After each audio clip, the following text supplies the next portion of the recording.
niggas get see what my round. Hey, play my niggas lay you down, they all down to ride. Keep my gun in my arm, I gotta stay alive. I gotta stay alive. Keep my gun in my arm, I gotta stay alive. You ever pump a pack with a snake by your side? Yes, I Seen did. a man reach out to God before he died? Yes, I did. I know the Lord forgive us for these sins, but I'm starting to think the kingdom of heaven is for these kids. I told my daughter, there's one man in your bed, I won't stand for less. For my son, I hit your head, on that fragile leg. I lost some niggas to that dope, I lost niggas to the feds. Remember Jono tried to stick me for that cheese on that bread, yeah. I was thuggin' with Lucky and that nigga left me for dead. Endure to the end, cause I listened to what was said. Mother told me she loved me when she was sick up in the bed. I was running them streets, but the truth made me a man.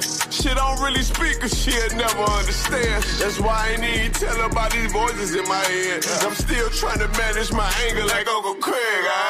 See heaven turn to hell, I gotta stay alive. Lord have mercy on my soul, stand by my side. I killed the old man and I watched him die. Lost a couple niggas, guess see what my round. Hey, play my niggas lay you down, they all down to ride. Keep my gun in my arm, I gotta stay alive. I gotta stay alive. Keep my gun in my arm, I gotta stay alive.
So, like, can anybody hear me? Yeah, let's talk to everybody. Make sure we Kind of, sir. We can.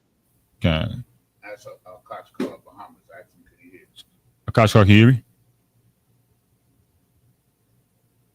So, like, that's what.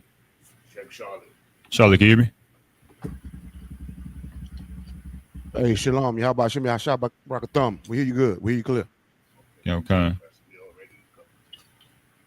Hey, so, like, if I may, who's the highest ranking here? Pass the class over. Bardakia. Come, I'm gonna pass the class to you, sir. I'm on sign Christ. Everybody can hear me? Come, sir. Most High Christ, man. Let's clap it up, man. You understand? We made it out of another day of hell, man. You understand? Let's let's remember the importance of you understand, that brotherhood and that sisterhood, man. You understand? They both go hand in hand, man. Can somebody give me Zephaniah 2:1? I meant to go over this last week, man. This is a prominent UPK one-on-one scripture, man, that should be embedded all throughout our mindsets. It should be all through our minds every single day, man. Every time we wake up, man, this is a scripture that we should be thinking about, man. Zephaniah 2:1. And mainly for us, why? Because we are priests and prophets of the Lord. Why? Because our sole purpose is, of course, is to live up to these laws, statutes, and commandments, but is also to gather our brothers and sisters that are out in the world, man. You understand? That's our sole purpose, man. It's for Black, Latinos, and Native Indians as a whole to truly come together, man. Somebody got that scripture? Sir. All right. You let the brother read it.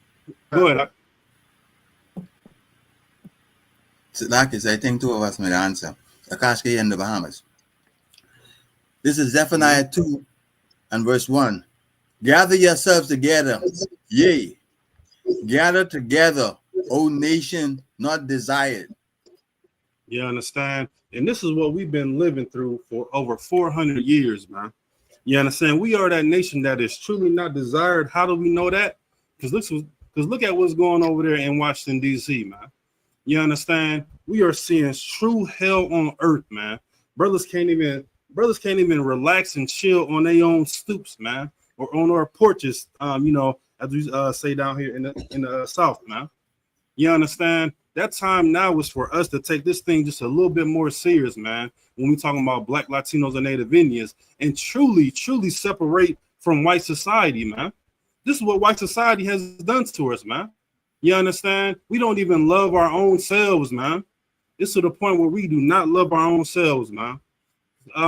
Somebody give me that scripture when it talks about they hunt our steps. You understand? And these are the things, man, that we gotta come back to the true traditions of what the Most High truly wants us to do, man. You understand? And truly separate from white society and all these other religions, all these other idols, all these other pagan holidays. You understand? These are the things that we have to do, and we have to stand firm on it, man. Stand firm on it to the point where you're unmovable and you become unshakable in this truth, man. And that's the importance, man, of this Bible, man. Go ahead, priest. This is Lamentations chapter 4, verse 18. Mm-hmm. They hunt our steps that we cannot go in our streets. Our end is near. Our days are fulfilled. You understand? And this go up to verse 17. Shalagi. Sir. This is verse 17 of Lamentations chapter 4. Mm-hmm. As for us, you understand? And this is talking about, of course, God's chosen people, all the way from Judah, all the way down to Issachar, man. All the way from the Negroes, all the way down to the so-called Mexicans, man. This is for us, man. Go ahead. As for us, our eyes as yet fail for our vain help. Mm-hmm. In our watching, we have watched for a nation that could not save us. You understand? We are looking out for a nation that can truly not save us, man. You understand? White society has never been able to save a so-called Negro or all the way down to a Mexican, man. Never. You understand? But we as a people, we love white society so much, man. And we may not show it directly or indirectly, but guess what? Our brothers and sisters are out there still believing in that hope of white society. And we can thank Barack Obama for that, man. Because him and these other presidents, they're pushing for that hope. You understand? During that election time. Vote for me. I'm gonna do this. I'm gonna do this for you. You understand? And look what Barack Obama has done, man. Everybody thought that he was a so-called black man. But guess what? Come to find out that he was a so-called African, man. You understand? And sold us straight into white society abyss, man. Straight into hell, man. Starting with that same-sex marriage. Right. You understand? He's the father of that, man. But guess what? He's getting it from white society. You understand? And then what happened after that? Joe Biden. You understand? He said that you're not a so-called black man if you're or a woman if you do not vote for him, man. Slaki, sir. Things that we have to... Go ahead, priest. Slaki, sir, if I may, sir. Please go ahead. Pertaining to Zephaniah 2:1, right? I was watching a post, Mm-hmm. and it was this Native American brother, and he was breaking down how the devils had destroyed them, and it was exactly the way that they did it to us. He was talking about how, you know, when they made the treaties with these devils, they was allotted a certain amount of land, and they were allotted a certain amount of cattle. And as they began to become economically self-sufficient, the white man would always change the numbers and reduce their number of land and even reduce the amount of acreage they could farm and then reduce the amount of cattle that they could, you know, that they could grow. That's the exact same thing they did to us. So to know that we're brothers with those people. You understand? We're going through the same thing, and we should always be able to identify our brothers. The water, sir. Hey, that's real heavy that you brought that up, man. You know what I'm saying? Like, think about the Native Indians. Hell, they know exactly who the devil, who the devil is, man. You understand? They stole this land from them, man. You understand? In every parts on here in America, you dig up enough dirt, you get up under that concrete, you get up under that dirt, man. Guess what? You're gonna find some bones, some bone preserves of the so-called Native Indians, man. Especially down here in South Carolina. Go ahead, priest. Like, sir, if I may, Like even with the dealing with the native Indians knowing who the devil is, we can go as far as to say that the animals know who the devil is. Like every time these devils go out in the woods or out there in the sea or something, they always getting mauled by some animal. They getting drowned by some whale or getting eaten by some shark. Even the animals know who the devil is. Man. Yeah. And that's very heavy that you bring that out, man. You understand?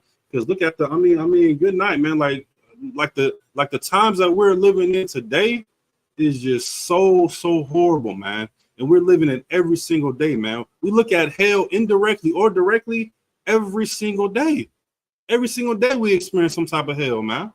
Whether you're living from paycheck to paycheck, hell, whether you're in a Fortune 500 company, you have to look at your brothers and sisters try to survive. You understand? We experience that hell every single day, man. And if you're not experiencing, guess what? You might want to reevaluate yourself. You may want to take a look in that mirror and say, like, man, am I on this pedestal just a little bit too high? You understand? You don't want to become comfortable in this place, man, because guess what? It's still work to be done, man. It's still time for us to raise up so-called Black, Latinos, and Native Indians, because you know why? Because that's what the Bible wants us to do, man. You understand? That's exactly what the Bible wants us to do day in and day out, man. If you're taking this truth as a you're taking it very, very lightly, you may want to consider yourself, man. And especially if you're taking this truth as a number 2 in your life, man. Lord be with you, man. Lord be with you, man. And that's what it's all about, man. Knowing exactly what needs to be done, man. Following these laws, statutes, and commandments day in and day out, every single day. This is not no part-time thing. This is an everyday thing, man. You understand? Paul talking about endurance, man. You understand? We have to endure to the end. We got to die to that flesh every single day, man. Because guess what? Evil creeps up every single day in our lives, man. But we have this truth. We have we have our generals, our captains, our officers, the ones that are above us, that'll be able to give us that counsel and that advice, so we will be able to survive in this world and also pull our brothers and sisters in here along with us, man. You understand? Let me see. Seen fight of Fayetteville came on. Did Officer Zion, was you there, sir?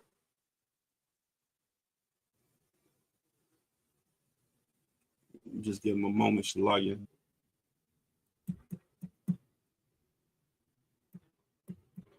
All right.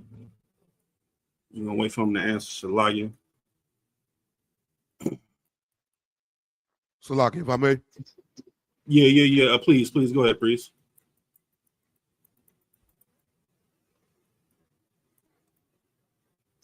Yeah. Shabbat, Yeah. you going in and out. You going in and out right now, priest. I want to.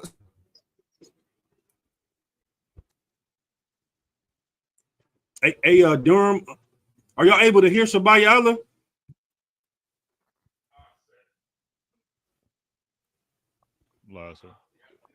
Okay, all right.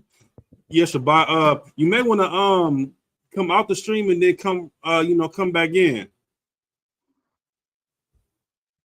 And that's crazy because I was able to hear that part. Yeah.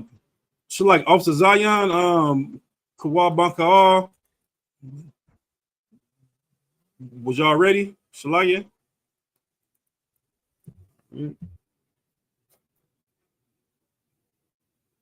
Somebody going off mute and then keep going back on mute.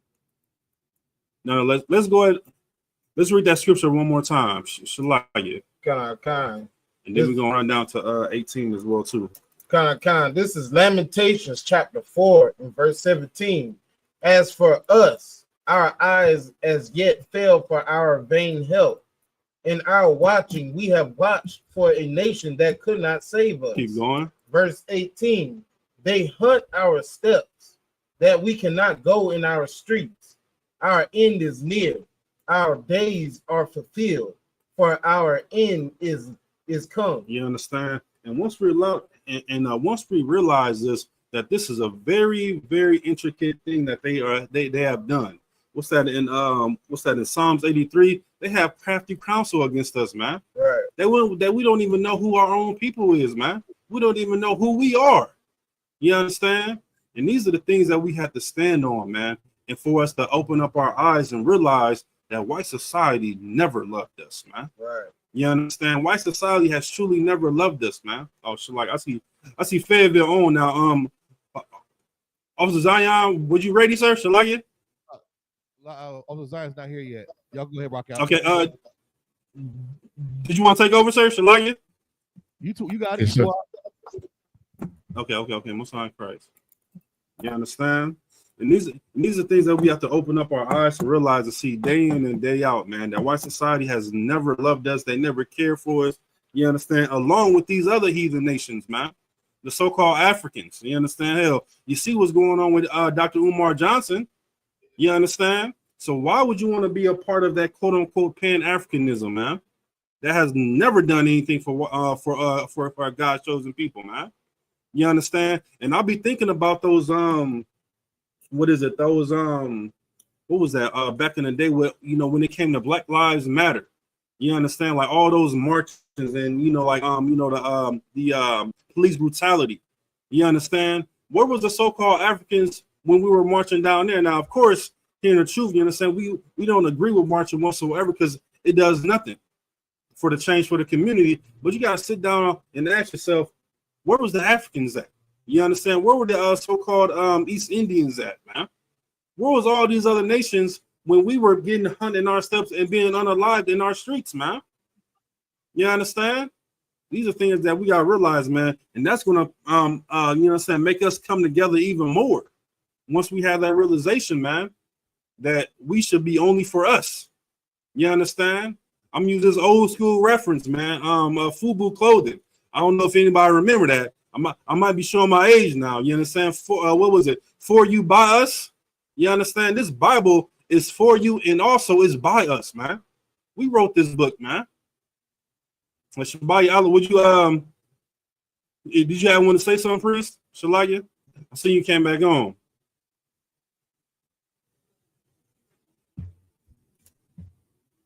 Con, can y'all hear me now? Con, we can hear you now. Much better.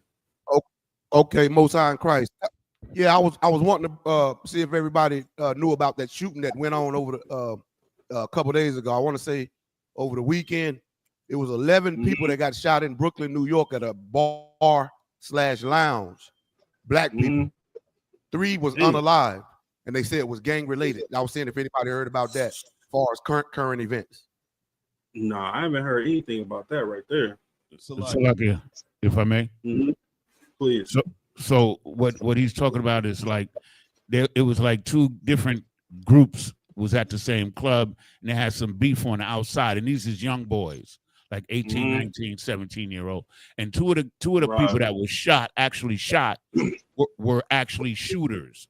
So it was an actual shootout between two groups in the club. And several people got injured, and at least 3 brothers were killed. And 2 of the brothers that were killed were the shooters. Right. Yeah, that's a damn shame, man. You understand? And we can think, what was that devil name? Ronald Reagan for that, man, with the whole drug epidemic, man.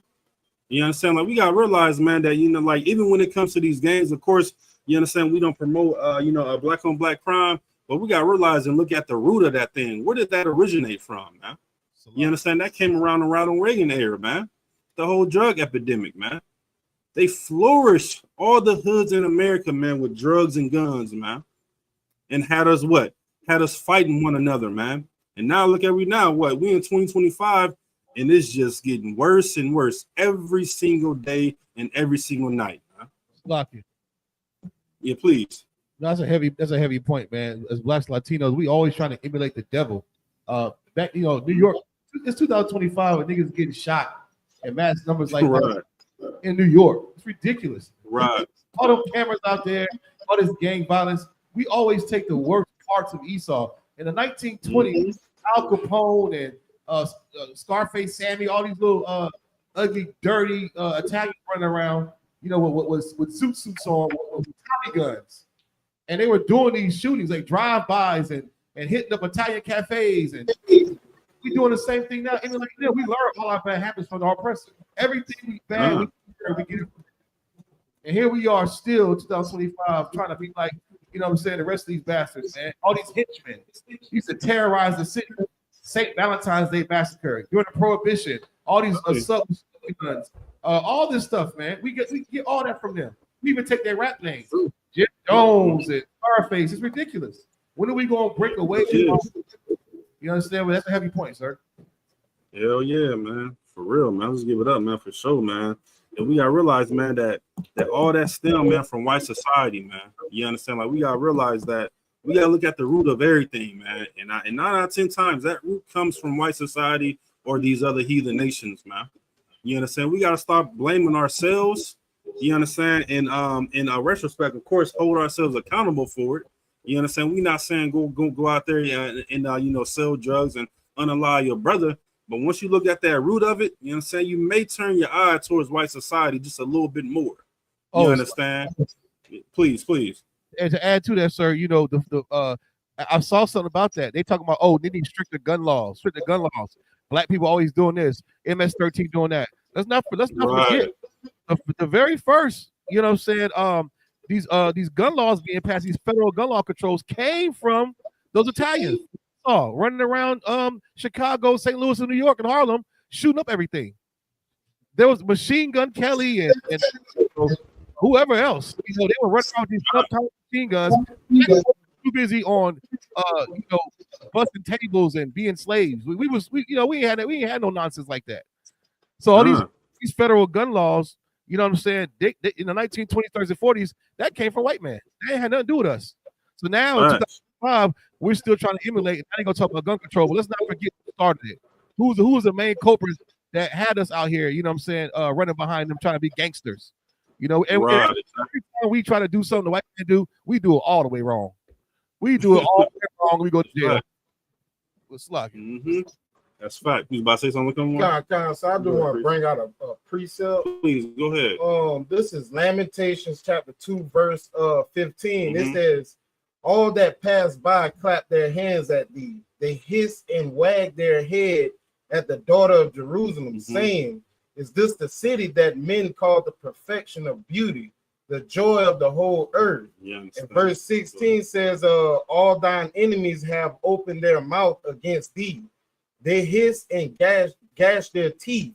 They say, We have swallowed her up. Certainly this is the day that we look for. We have found, we have seen it." And the only reason why I bring that out is because we as a nation, when we do things like this to each other, every single nation got something to say about us.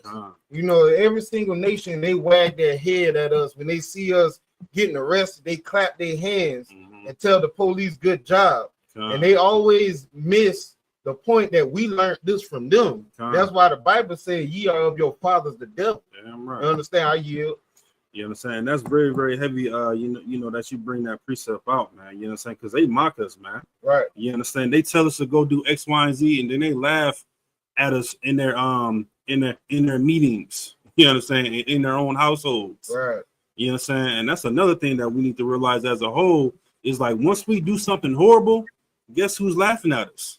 White society is laughing at us. Right. And those coons like Jesse Jackson and Al Sharpton and all those coonery people, man. You understand? They're doing nothing but laughing at us, man. You understand? But going back to it, you know what I'm saying? Did anybody else want to bring in anything out? You understand, like with the current events or anything? So like I said, if I may. Please. And Officer I.S.U.P.K, he could attest to this, whether this is true or not. I saw a post where in Jamaica, they said that Jamaica has over like 150 miles of beaches. But out of those 150 miles of beaches on Jamaica, Jamaicans only have access to 5% of the beaches on their own land. Yeah, man. I ain't want to make faith. I.S.U.P.K, man, what's going down there in Jamaica, man? Put us up to date, man. Hey, Shalom, Shabakathum. Yeah, Khan. just week before last week, Saturday, me and Officer Abadaw and went down to Mobile. That is where the tour. That's basically where the tourists come. And you know what I mean. For the first time, I've never been to Mobile, but you know what I mean. I get to see. You know what I mean. The modern day plantation, me call it still. You know what I mean. Cause that is where the tourists come and get the slave welcome and the nice treatments from the locals. You know, the beautiful beaches. We never get to see too much beaches still, but knowing how down there so set up is, you know what I mean, the hotels, they basically control the beaches. You understand? Yeah, them buy out the lands, you know what I mean. Officer Abadawan can break it down better, but you know what I mean, them basically buy up the property. The government allow them to buy up the property.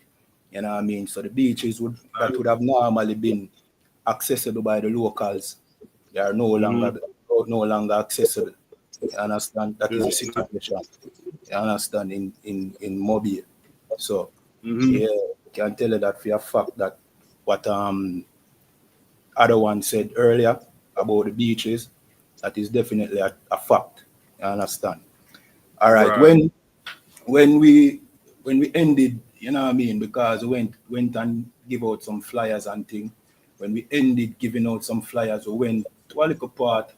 I forgot where Abadawan said it was called, or what it was called. There was this little plot, this, you know what I mean, this little area where the locals they were able to go, but it wasn't the best area. You understand? That was like a little part where, you know what I mean, nobody wants. The tourists them come there so too, you know. But nobody come there. You know what I mean? No, I mean like the hotels don't control there. You understand? But that is where the locals, but the best beaches, they are controlled by the hotels. You understand? And that is very unfortunate. Right. So that are the situation in Jamaica, sir. You understand? Hey. Abadawan, did you want to say something? Or expound on that? Salam, sir. I want to answer about the thought. Hey, y'all must respect that. Okay, the ER is referring to Officer Kayara, the call room is a dead end. Oh, yeah, Kanawan can dead end. Right. It's a ER in Montego Bay. It's like a 24-hour street. They really cater to tourists, you know, but anybody can go there. But it's the locals go there to hustle, really. But you know, they're not really trouble them. So they can hustle there right through the day, right through the night if they can manage. Regarding the beaches, you know, the beaches have never been owned by really the people. Even when during independence, when they gave independence, the beaches were kept back by the crown, as to what I understand. So the commissioner of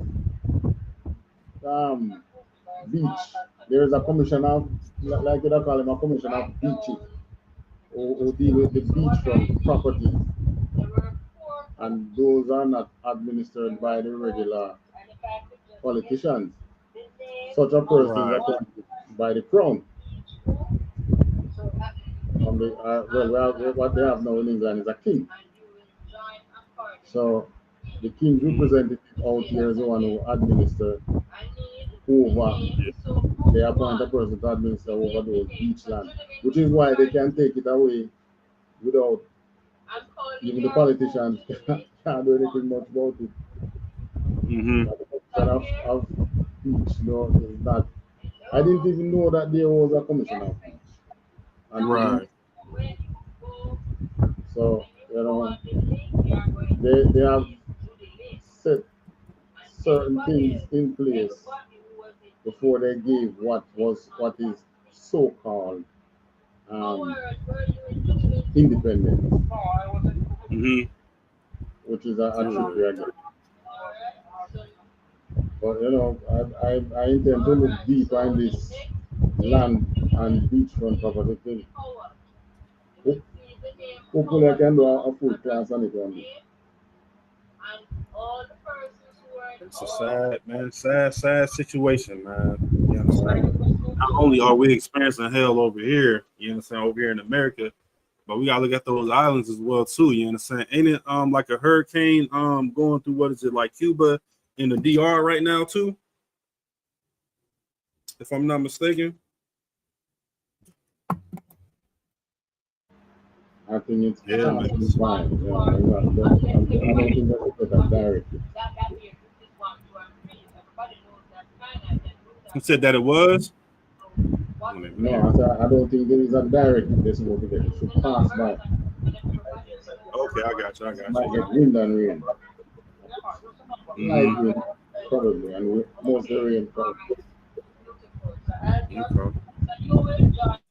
Yeah, man. Shoot, man. We just gotta keep on pushing down there, man. You know what I'm saying? Like, it's definitely some brothers and sisters that are gonna be definitely prevalent to this truth, man. So you understand, y'all keep pushing, man. And if y'all need any assistance from me, man, y'all just reach out, man, for sure, man.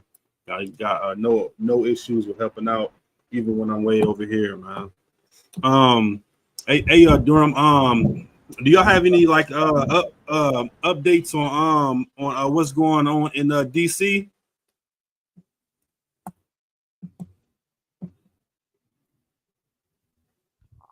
Salaki, sir, if I may. Yeah, please. So they had a real large protest even unto the day. And like, even though it's like what I saw, it was mostly Edomites out there. Like I seen a few brothers here and there, but it's mostly Edomites out there. And they're complaining about Trump and his policies on Washington, D.C. as a whole. That's the main crutch of their protest. Right. But when I look and I see all of those Edomites, you know what I'm saying, in D.C., which is unusual, I think of the fact that these are probably the same people that voted for Trump. Exactly. They're the same, you know what I'm saying? They're the same ones that was voting for Trump. And now when his policy hurts them, they got issues. I saw this woman also, sir, if I may. I saw this woman, she was a farmer, and she said most of the farm products that she produced went to U.S. aid. So when they was providing food for overseas, that's where she was getting most of her business. And when he shut down U.S. aid, he destroyed her business. And she said 3 generations of her families voted Republicans. They voted for Trump 3 times. That's crazy, man. And now he destroyed their business. So that was good. I was happy to hear that. Salaki. Yeah. Somebody else about to say something?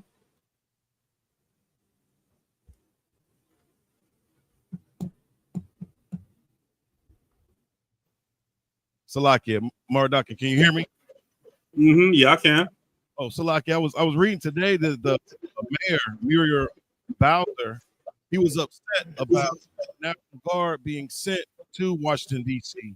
And what's interesting, they're sending troops from Ohio, Mississippi, and South Carolina. All these are red states, and they're sending them to this zone, the Democratic zone. Yeah. Them country boys are going to be to a very urban area, DC, especially where they're going in Southeast DC, unlike in Georgetown, they're harassing our people there. In Georgetown, they're harassing the homeless. I've seen them out there putting tents and throw them in the back of garbage trucks, and what's happening in DC is very, very wicked, and it is totally oppression, and we should take heed to that. I'm glad you mentioned that today. Salaki. Yeah, I'm right. Go ahead, please. Salaki, if I may, but I don't know if y'all brothers heard or not, but I believe it was last week, Donald Trump sent ICE and Border Patrol into California, and they did a federal raid. I believe it was a senator. He was having a conference about immigrants being taken out of America and sent back to Mexico. And Trump basically sent ICE and the Border Patrol down there to basically make a statement. Right. Like, they wasn't going down there to arrest anybody, but they just went there just to be present. And the way they pulled up, in the armed vehicles, bodied armored up, AR-15s. You know, and I get the statement that he's trying to make. Like basically, Donald Trump is basically trying to say there's nobody over him. Exactly. You understand? Like he's basically just trying to say, ain't nobody gonna tell me what to do. I'm not asking for anything. Y'all just gonna do it. What the hell I tell you to do? Facts. You understand? And that's basically the statement I think he's trying to make. You understand? And if Republicans don't know now, you understand, what they should know now, that voter Republican did not do anything for them, man. So like, I see Officer Zion. So like, sir, y'all about to sir. You was ready for the class, I don't want.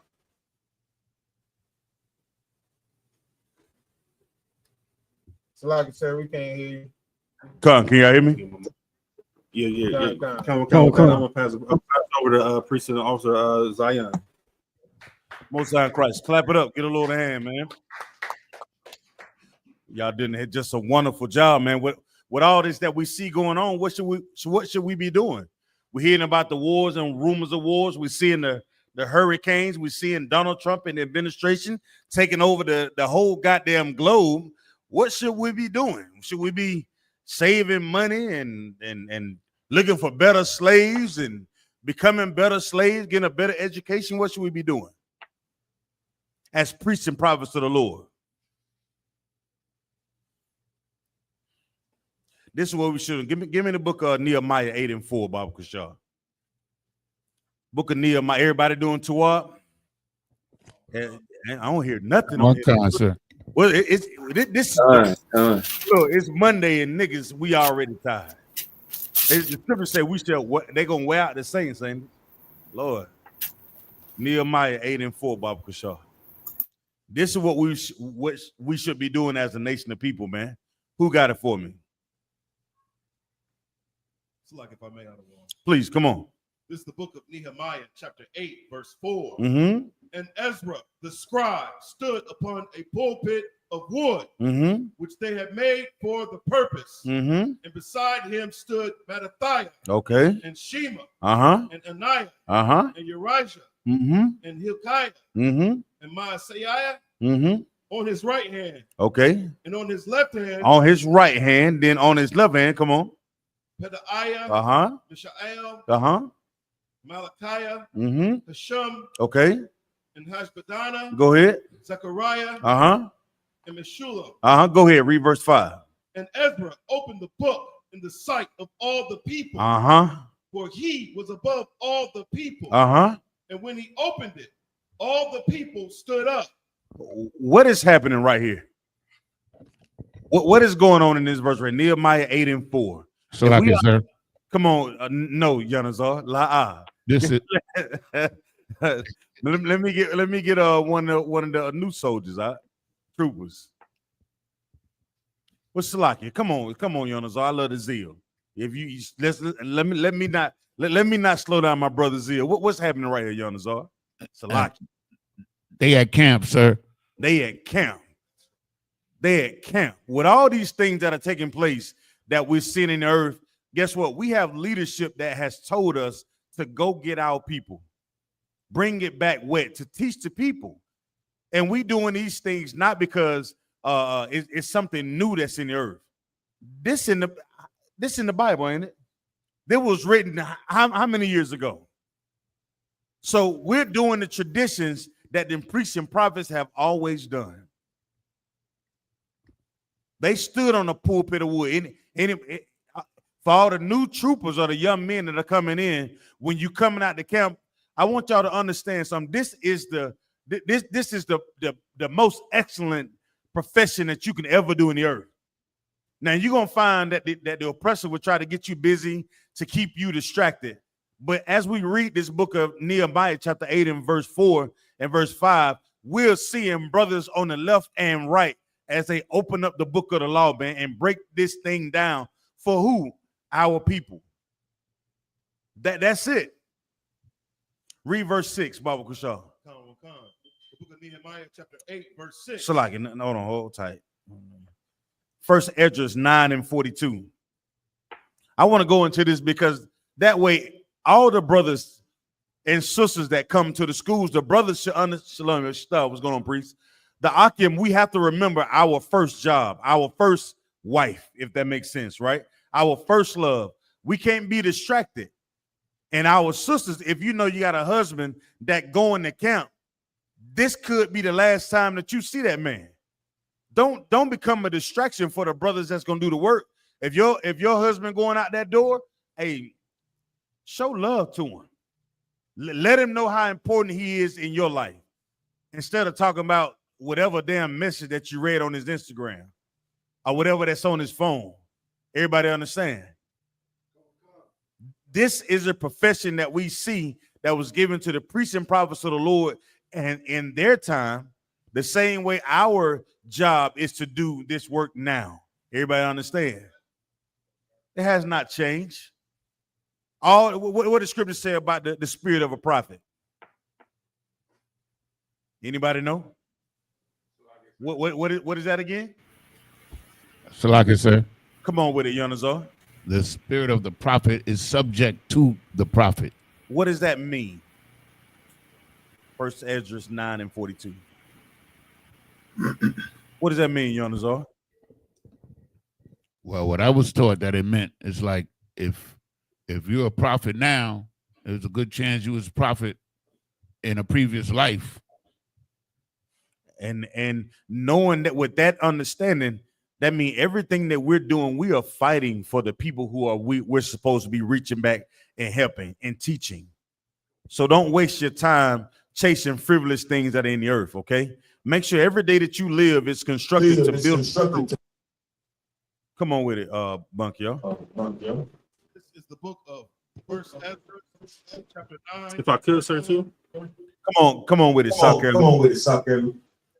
If I could too, sir, just just expound on it. That means nothing has never changed. Nothing has never changed. You understand? We've been in prophets. We've been doing this in our past life, and guess what? We're doing it right now. So, like, sir, I just want to say that real quick. So to add to it, there's nothing new what under the sun. So ain't no need us chasing all these things that the world puts in front of us. All these distractions, what is Instagram, Facebook, Twitter. All these things are distraction from us doing the work that the Lord set out for the priest and prophet to do on that pulpit of wood, and to send the scriptures and what we do. I know y'all brothers coming to the school, they hate carrying Big Bertha, man. Like, damn this thing. Big Bertha, where you are? Hey, brother, and get the camp signs. You get the poles. Make sure you got the banner. Hey, how many y'all brothers that giving their report? Make sure you give your report to the camp leader on time. Why? Because they did it back then. So it'll say it was brothers to the right and the left of him, Bunky, y'all. So there had to be some type of accountability on who was coming and who was going to show up to do the work, right? We are the brothers that are doing the work now. So it's a dereliction of duty if you don't call your camp leader and report, right? If you met a new broad, you would call her, hey, baby, you know what I'm saying? Look, I'll be there by 12 tonight. You'll be on time for that phone call. She be like, come on, I got my lingerie and negligee on. You be ready. Camp leader call you, hey, brother, be on time for camp. Oh, Shalaki, sir. What had happened was, man, you gotta have that zeal, just like these priests and prophets are old in the Bible. And it's a work for all of us to continue to stay in and do. Don't be distracted, Akim. Come on. You got it? The book of 1 Ezra, chapter 9, verse 42. Come on.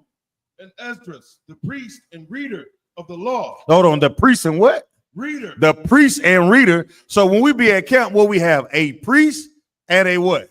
Reader. A reader. Come on. And Esdras, the priest and reader of the law. The reader of the law, come on. Stood upon a pulpit of wood. Go ahead. Which was made for that purpose. So the purpose of the pulpit of wood was to teach the people what out of the book of the law, saying what this is what we should do. This is what we should not do. This is how we should govern ourselves. These are governmental policies when we talk about leading a nation. You understand?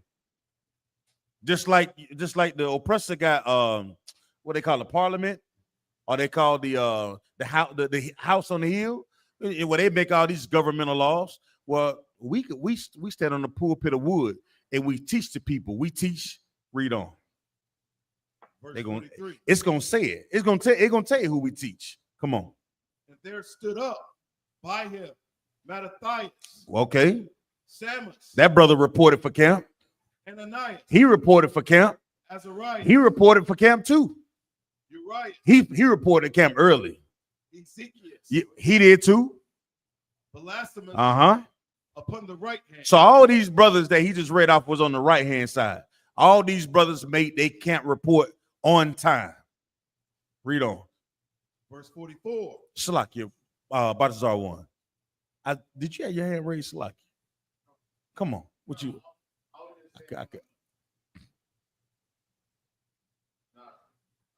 I can't even see you. Go ahead. No, I was just saying in reference to that scripture, like that scripture, what was it? A priest, what I need that scripture too as well. But it's referring to who you are now is who you're gonna be in the next life. Like what you do in this life matters for the next. Right. The water. Give him a hand. Most High in Christ. So everything that we do from day to day matters if we understand that. Come on, Bunk, yo. Verse 44. So let's see who stood on the left hand side. Come on. And upon his left hand. Left hand side. Stood Valdeus. Misael. He reported the camp. Melchiah. He reported the camp. Lothasibus. He reported the camp. And Nabarius. He reported the camp. Go ahead. Verse 45. Now, guess what? These are brothers that we're talking about. We don't see any sisters reporting the camp, right? So when you see these other church groups and they have these sisters out, what are they doing? That's not according to the history that's in the Bible. They're doing their own thing. They're not following the traditions of the Bible, man. The I.S.U.P.K, we follow everything from top to bottom in here, man, because we're taught to do it. That's what makes every brother and sister that comes into the school gold. But sisters, y'all have a very important role as well. An extremely important role. Come on, brother. We're in the book of First Ezra, chapter 9, verse 45. Come on. Then took Ezra the book of the law before the multitude. Before the who? Before the multitude. Go ahead. For he sat honorably in the first place in the sight of them all. Go ahead. Verse 46. And when he opened the law, they stood all straight up. So Ezra blessed the Lord God Most High, the God of hosts Almighty. This is camp. This is camp. You ever wonder why we go out in 100-degree weather and teach our people the truth of this Bible? Because it's in your blood. It's in your blood to do so as a priest. It's in your blood. It's amazing how we sit out at camp. It can be 102 degrees and the Lord has sent us a breeze and we'll be cool all day. It's amazing how we be at camp. It can be cold and a brother step on that pulpit of wood, Big Bertha, and start breaking down these scriptures. And I've seen brothers come out of their Hebrew Academy covers. Kodan. I've seen brothers get so hot it be negative 22 degrees. Niggas coming out that academy cover. Because you realize how important it is to teach our people, man. That would say open up and taught the multitude. Who would be the multitude? The people who would want to hear the voice of the Lord, man. To understand the importance of the priests and prophets. See, it's all a game now. We're all distracted by these. Like I seen a video, and this guy was like, imagine if somebody took your phone out of your hand, right? Everybody would basically be looking like this.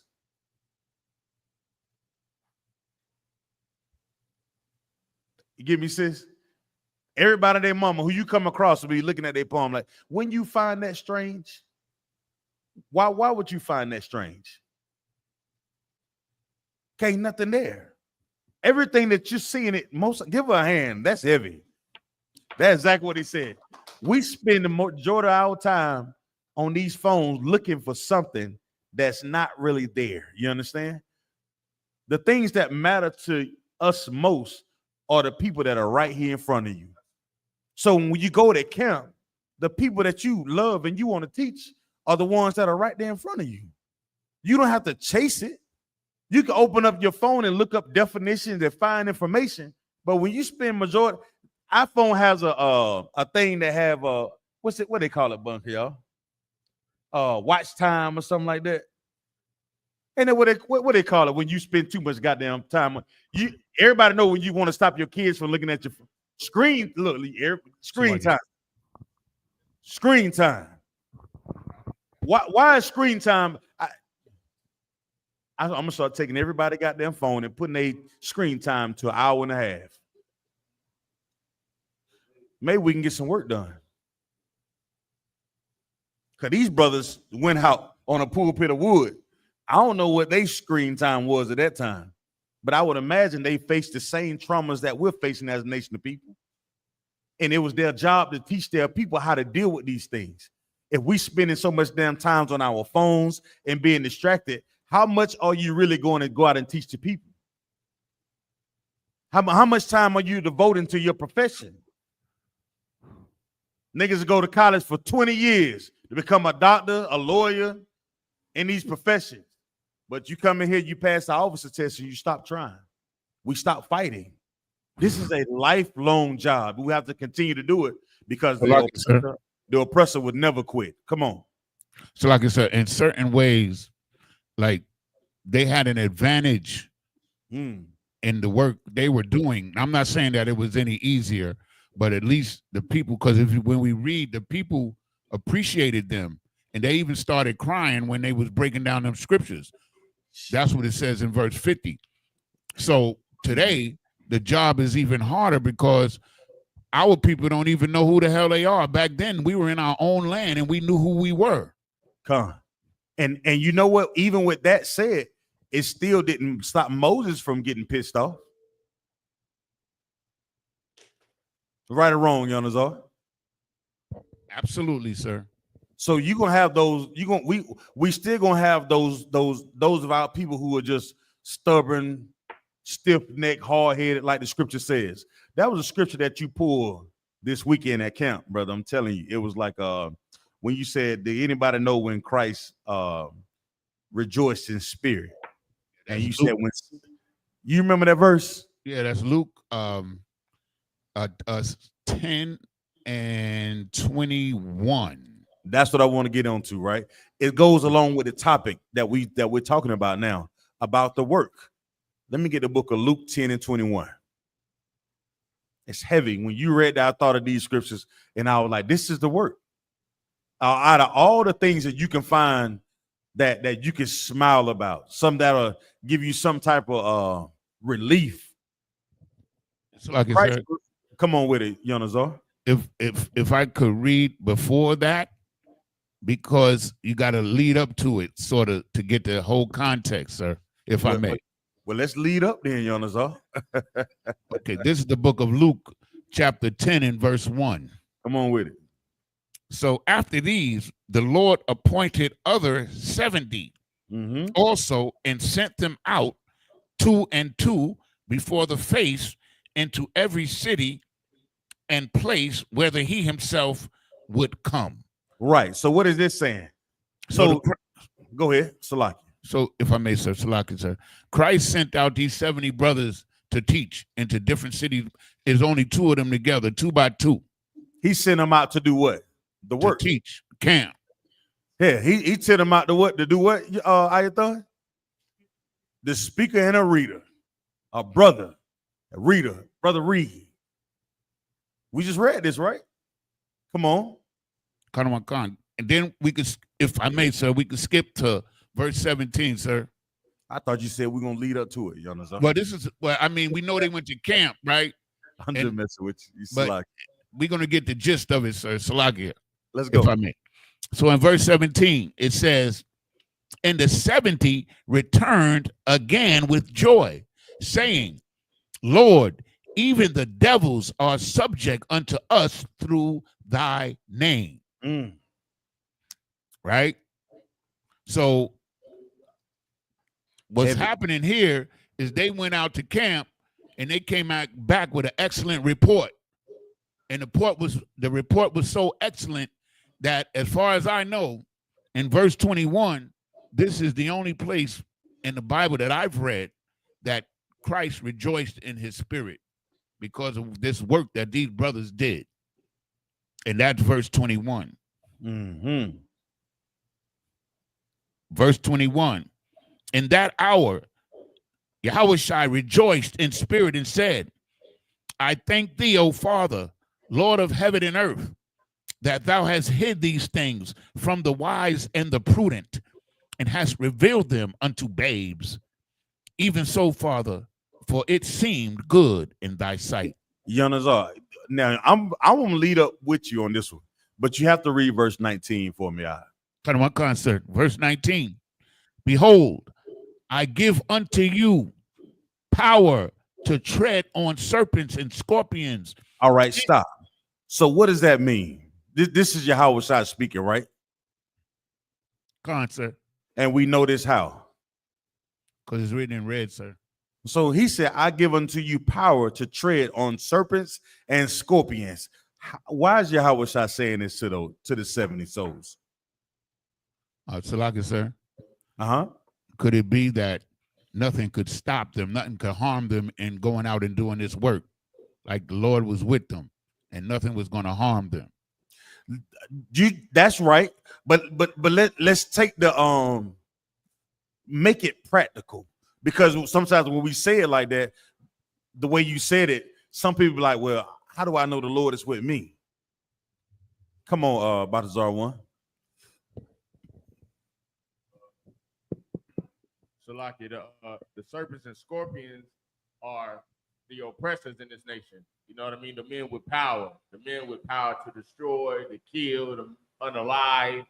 You know what I mean? Everything that comes against you, he gives us the power to overcome it, to step on it. Right, but how does the Lord give us power though? What you're saying is right. For every brother and sisters in the classroom, if I would say the Lord give us power, what is that? How is he giving us power? Salaki, through his word. That's how he gives us power. Man, give him a hand. So his word is saying what to us as priests and prophets of the Lord when we go out and do this work? His word is saying, behold, I give unto you power to tread on serpents and scorpions. That's true. But what is power though? What is power? Divine protection. Think about it. If you're at camp and somebody says, brother, I give you power, what does that mean? Salaka, sir. Come on with it. It's authority. Thank you. So how do we have the authority over the serpents and the scorpions? By the Spirit of the Lord, sir. That's true, but what does that mean though? Salaki, sir. Come on with it, Thabo one. Is it talking about like the authority that we have to go out there and, you know what I'm saying, and we doing something that's unbelievable. We going out there and telling the oppressor he's the devil to his face. You know what I'm saying? We literally treading right on that serpent in a way that they not used to. You know, the oppressor, he think, like the other scripture says, you know what I'm saying, that nobody can bring me down. But we out there telling him the truth about who he is to his face. And we have to do what? To tell somebody the truth about themselves to their face, you're going to give them what? It's like, sir, if I could, sir. Uh-huh. I think about that power, like how his words are speaking through us to the point where we can have an oppressor bow down and kiss our boots. And we do that right with the power and the authority that the Most High gives us through what? The oppressor. We got to shame the oppressor, Akim. Come on. It's like, sir. We got to tell him that he doesn't belong in the seat of his authority because the people are mourning. We belong in the position of authority. You understand? It's like, sir. Come on with it. I was going to say Captain. And with that, I want to turn the class over to Captain of 13,000, Captain Nayathaq Banyamya. Y'all clap it up. Somebody trying to sabotage me, man. Jeez. How y'all doing? Shalom. How y'all doing? Twab, sir. Y'all good? Yeah. All of a sudden, I just lost all internet. Hey, Salaka, sir. Come on. Mm-hmm. We got our long lost brother in the class tonight. Our Sabai is in here with us. Hey, Most High Christ. Got to give my eyes a hand. Yeah, my trucking brother. Yeah. Yeah, man. All right, so where we at? Any questions? So, like I said, we were in Luke 10, and we had just read from 17 through 21. Mm-hmm. You're good with that? Anybody need a breakdown on it? I think we're good. I don't know. I'm good on it. Good with it? Okay. All right. Let's deal with these rich people. I think we had stopped off last class from dealing with that. I forget the video I was showing you. You remember the video? If not, somebody pull Ecclesiasticus 13 and 18. Let's start there. All right. Let's start there. Because that's what that's one of the things you're seeing right now playing out on the earth right now in America, you know what I mean, in the Caribbean, right, where the oppression is going to start to increase. You understand? I got it, sir. Come on. This is the book of Ecclesiasticus, chapter 13 and verse 18. Mm-hmm. What agreement is there between an hyena and a dog? Right. And we always ask the question, I mean, what agreement does a hyena and a dog have? You asking a question. None. Right? Correct. And it's the same thing when it comes to the rich and the what? And the poor. Poor. Why? Who pays most of your taxes? The poor. Mm-hmm. Yes. Right? The middle class don't like to be considered poor. But is it a rich or a poor? You understand? Either in the 1% or you're not in the 1%. Right? And the question is being asked, what agreement? Right? And that's why black people, and I'll bring a story out today, and you'll see that like black people think you can have some agreement with white America when white America is totally separate from black America. White America only accepts black America because black America was willing to not accept their blackness. You understand? Once you don't accept your blackness, a white America accepts you. You understand? And that's what they've been doing. It's the same thing with these other countries, like Jamaica. Right? Remember, I think they were trying to push that whole LGBTQ lifestyle on them. And it was a pushback.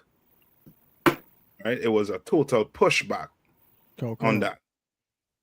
Right? And then Donald Trump, I think, pulled millions of dollars from them. The foreign aid. So, like, sir, if I could. Come on. So I believe the word is assimilation. Yes. And that's we brought up, in your class multiple times. Again, Mm-hmm. Buju Banton, like that's, Buju is everywhere now. He getting all kind of features. He getting all kind of endorsements. He getting all kind of American dollars, getting all kind of money because he agreed to never perform Boom Bye Bye again. Yep. He assimilated to what they wanted. So like you said. Yes. Once you accept their way of lifestyle, and you willing to sacrifice yours, then white America is happy with you. You understand? I don't know if you remember. You remember the story of the Caucasian male, the white American, who went to the CDC. This happened like 2 or 3 weeks ago. You remember that story? The one that killed the one that killed the black police officer? Yes. Right? We remember that. Yes. How many wrongs he had on him? I don't remember the exact amount, but he had a lot. Yeah, somebody look it up. You know what I mean? You have just enough to defend your home. He have to defend a village. What does one white man have all them wrongs to doing? You understand? White America, they for sure know what they're planning on or plotting on. You understand? But black people, we think there's some type of agreement. We think since they said slavery is over and that we part of America, we Americans, they think there's some agreement with white America when there's no agreement whatsoever. Read on, Yanaza. And what peace between the rich and the poor? And what? And what peace between the rich and the poor? And what peace? This whole thing with voting is just a smoke screen. You understand? It's just to hide, right? It's just to hide that the rich does what to the poor? Hate the poor.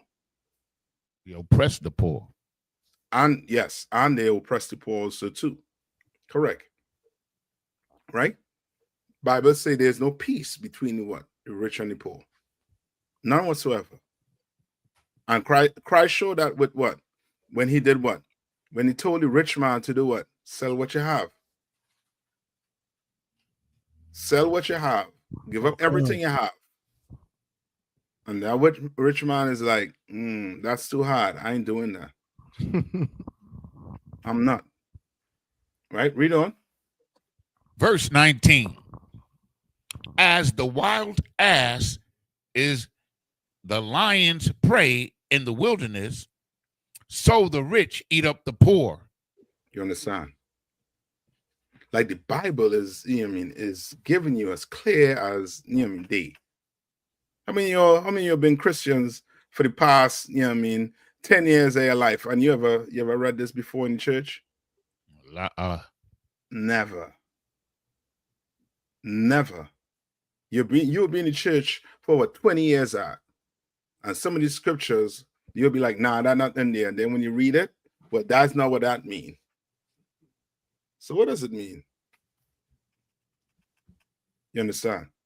Like the Bible is as clear as that. The Bible trying to tell you that that rich people are going to what? Be enemy. Shalaki. You understand? Come on. Nah, what's so heavy about what you're saying, Adawan, is I remember when I first came into the truth, and Rogers told me that what he said. He said God don't love everybody, and I said, you wicked. I said you weak. I said you weak for believing. Hey, you need to throw that stuff away. Meanwhile, I had a whole bag full of unbelievable in my lap, man. Shalaki, I just want to throw that out there. Yeah, I telling you. Like this Bible is, straightforward. Teaches you how to what? How to live life. It teaches you what to expect. So you're not shocked. You understand? Some of us shocked that, that these rich Black people, Hispanics, or First Nation people don't love the people. Don't be shocked. That's why Christ, give me what Christ, when Christ told the disciples, he told the disciples, render unto Caesar what is Caesar. You understand? And don't how to put it, don't misunderstand what I'm trying to get you to see here. Right? Come on. When you get, go ahead and read it. Matthew chapter 22, verse 20. And he saith unto them, whoso is the image of the superscription, they said unto him, Caesar's. Then right, said Caesar. And that's what Black people have to understand also too. That's a sign that you're still in captivity. Right. You pull that dollar bill out. You pull them coins out. Who faces are on those coins? Who faces on that dollar bill, on that $20 bill, on that $5 bill, on that $100 bill, on that $50 bill? It ain't your face, ain't your people. You understand? And that's a sign that you are in slavery still, in captivity still.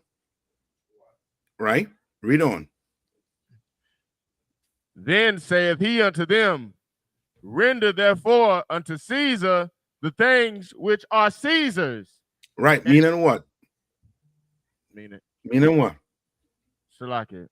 Come on. meaning give him his just due, like, you know what I mean? His reward. Shalaki. Oh, I'll take that. But give him what? Come on. Pay your taxes. Yeah, that's it. Just pay your taxes. Some of y'all some of y'all one child, but somehow on your taxi, two show up. And then before you know it, IRS sending you a letter in the mail. You understand? Christ is saying, give him what is owed to him. Render unto him what is owed to him. That's it. And what is Christ talking about here? Shalaki, sir. Mm-hmm. Because he asked them, like, whose face was on the money. Right. So we talking about what? What's the subject? Money. Money. This has nothing to do with your soul, Negro. This has to do with money, paper, tree bark. You understand?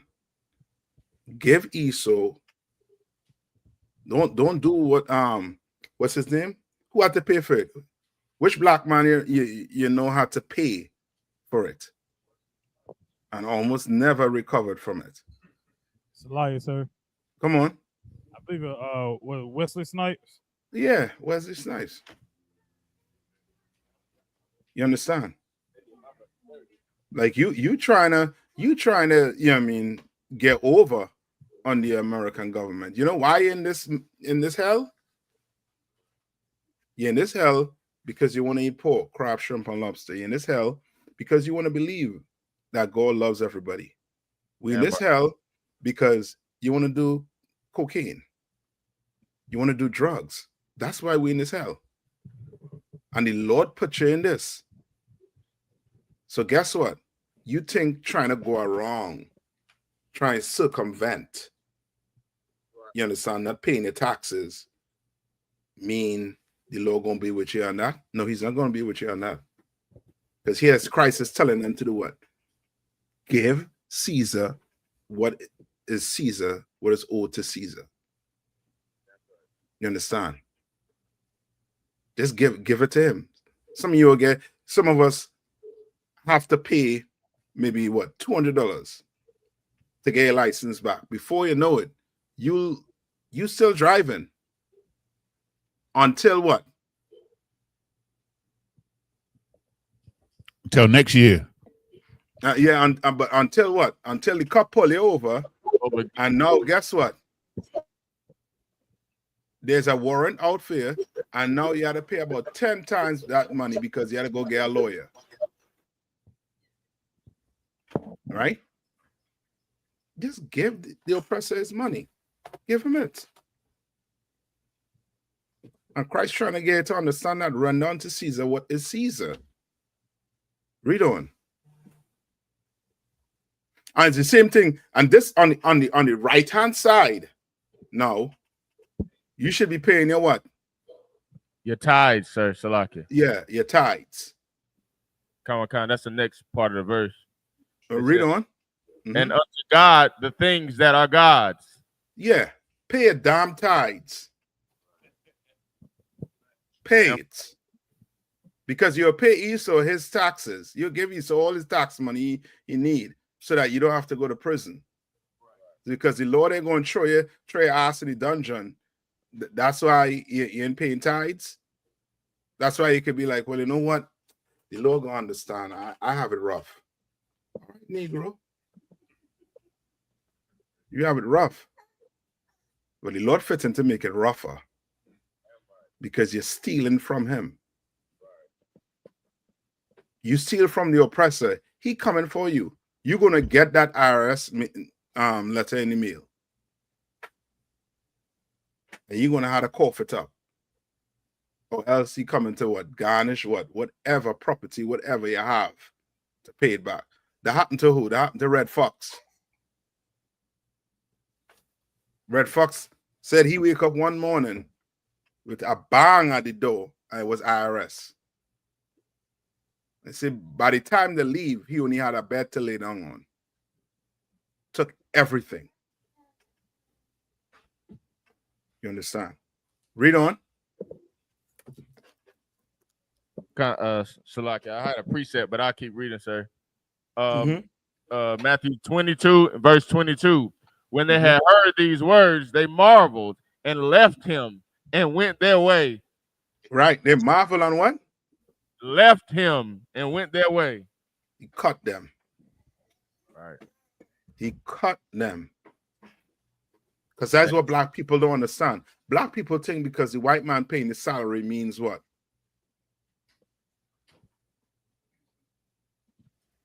So like I said, what'd you say? Black people think that because the oppressor is paying your salary means what? So like it, that he's above us. Well, yeah, he is. But that we should have allegiance with him. Yes. That now we owe him our soul. Now we owe him our honor, our integrity. You understand? So like it, sir. Come on. Now, just on that topic, I got a precept. Because white people can execute their punishment, like, you know what I mean. We can see their punishment take place like right away. You're not paying your taxes, you can go to prison right away. You're not paying money for your house note, you can get your house evicted right away. Because they do that, we feel like they have more power over us, but we'll still go sin against the Lord. We won't pay our tithes because, you know, what would the Lord do for us for not paying our tithes? Because we don't see it right away. So I got a scripture. It's Ecclesiastes 8 and 11. It says because sentence against an evil work is not executed speedily, therefore the heart of the sons of men is fully set in them to do evil. Like, that's so true among Black, Hispanic, Canadians. Because the Lord never asked for not paying tithes, we feel like, oh, we good, I can pay it next month. Oh, we good, I can just wait until, you know what I mean, until I find out which one is the right one to pay it to. So like I said. Yep, you're right. And the Lord is not having that. You're gonna be forever be broke living like that. Now go back to Ecclesiasticus.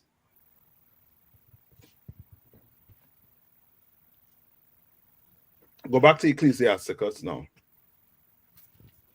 Right? I think Yanis, you had it? Or you want somebody else take it? That was 13 and what is it? We did 19. We read 19. So give me 20. This is the book of Ecclesiasticus, chapter 13 and verse 20. As the proud hate humility, so doth the rich abhor the poor. All right. Say that one more time. Read that one more time. As the proud hate humility, so doth the rich abhor the poor. This is, you know what I mean, so on point. You understand? Proud people hate what? Humility. You understand? What does that mean?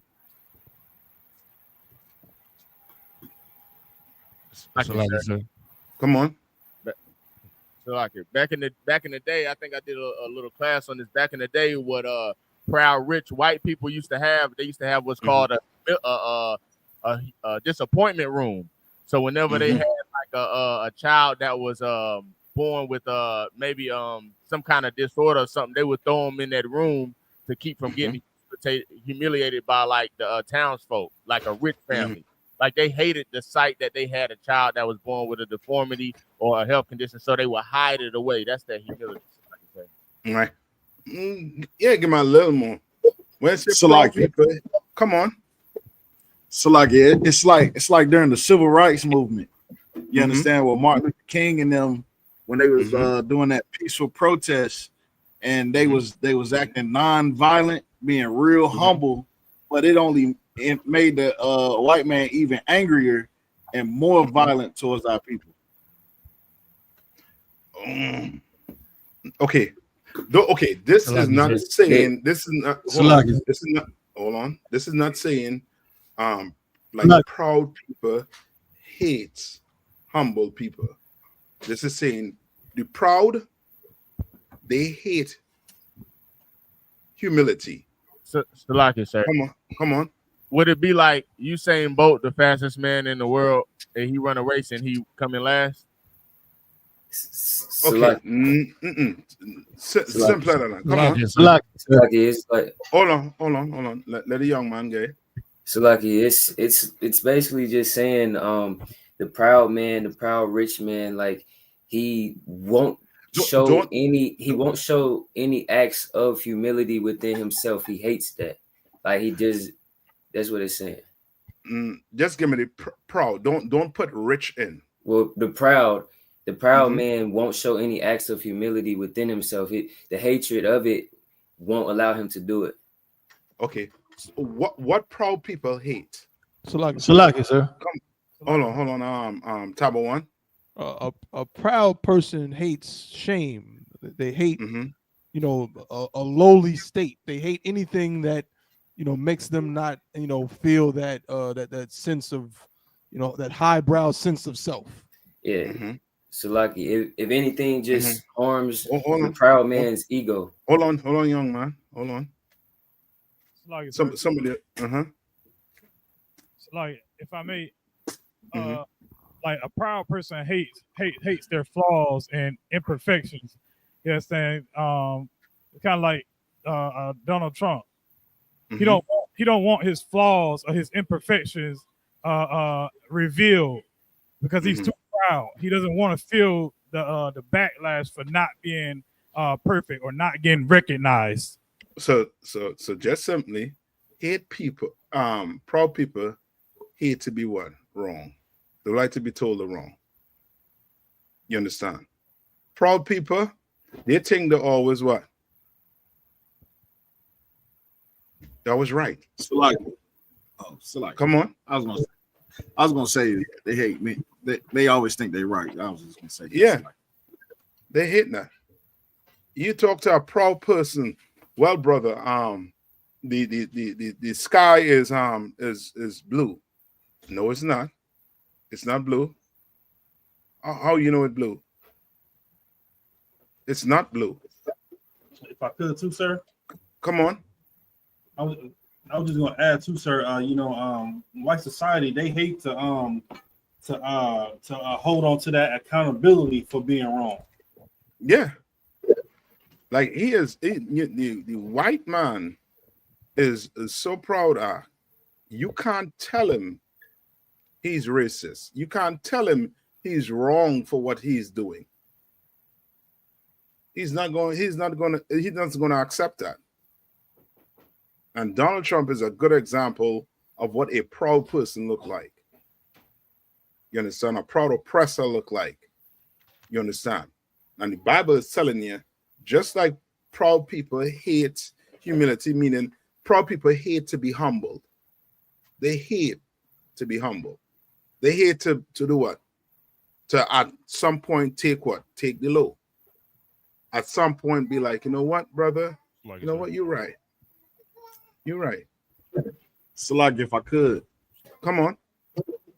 It's so heavy that you say that because there's a movie. I can't remember the name of the movie, but it's like a biography of Donald Trump. And in that biography, he was talking about his 3 rules to success. And one of them was to never admit defeat. Yeah. Said claim victory always. Yeah. And that's him. And that's a proud man. Right? And it's saying what? So that's what? So that a rich man hate the poor. Right? And just remember, I'm not saying you cannot be rich. But I'm saying what? Majority of rich people, they do what? They hate the poor. They despise them. Read on. Salaki. Okay, verse 20. As the proud hate humility, so doth the rich abhor the poor. Verse 21. A rich man beginning to fall is held up of his friends. What does that mean?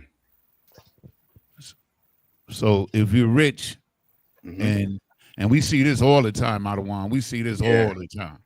When you're rich and you falling and you're having hard times, you know, the other rich people will help you. They'll hold you up. They'll uphold you. They'll give you a loan or give you gifts, whatever you need to, because they know what is. They don't want to see you be a poor man because you was one of them. Well, okay, yeah, but okay. Remember, these scriptures comparing who? The rich and the poor. The rich and the poor. Poor people be the ones to come to do what?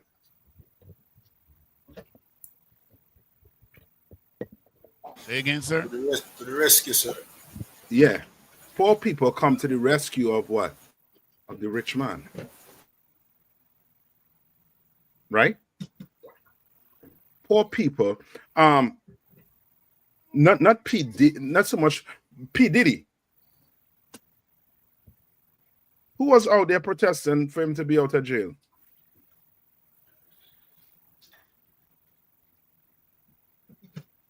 Salaki. It was poor people, sir. Yeah. People on the streets. They were protesting for him not to go to jail. And there was claiming it was a witch hunt. You understand? Like, we had to understand that rich people, for example, remember Kyrie Irving? Remember what Kyrie Irving did? Con. Right? And brothers and sisters they backed him. They backed him. Just like what's the other dude name too? The celebrity that came out and said the Jews were black people. Kanye West. Nick Cannon. Kanye West, Nick Cannon. Nick Cannon. Yes, Nick Cannon, Kanye West.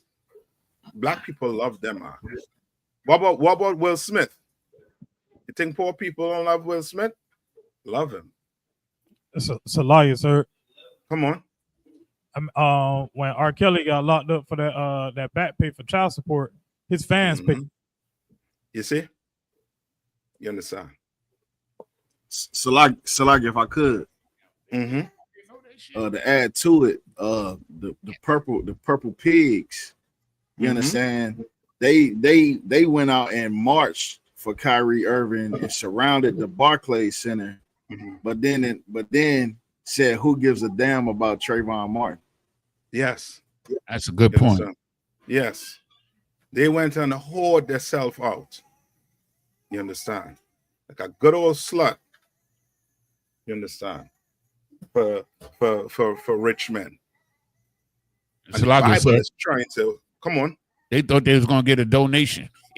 Yes. Right? And the Bible is trying to do what? The Bible is trying to warn you about rich men.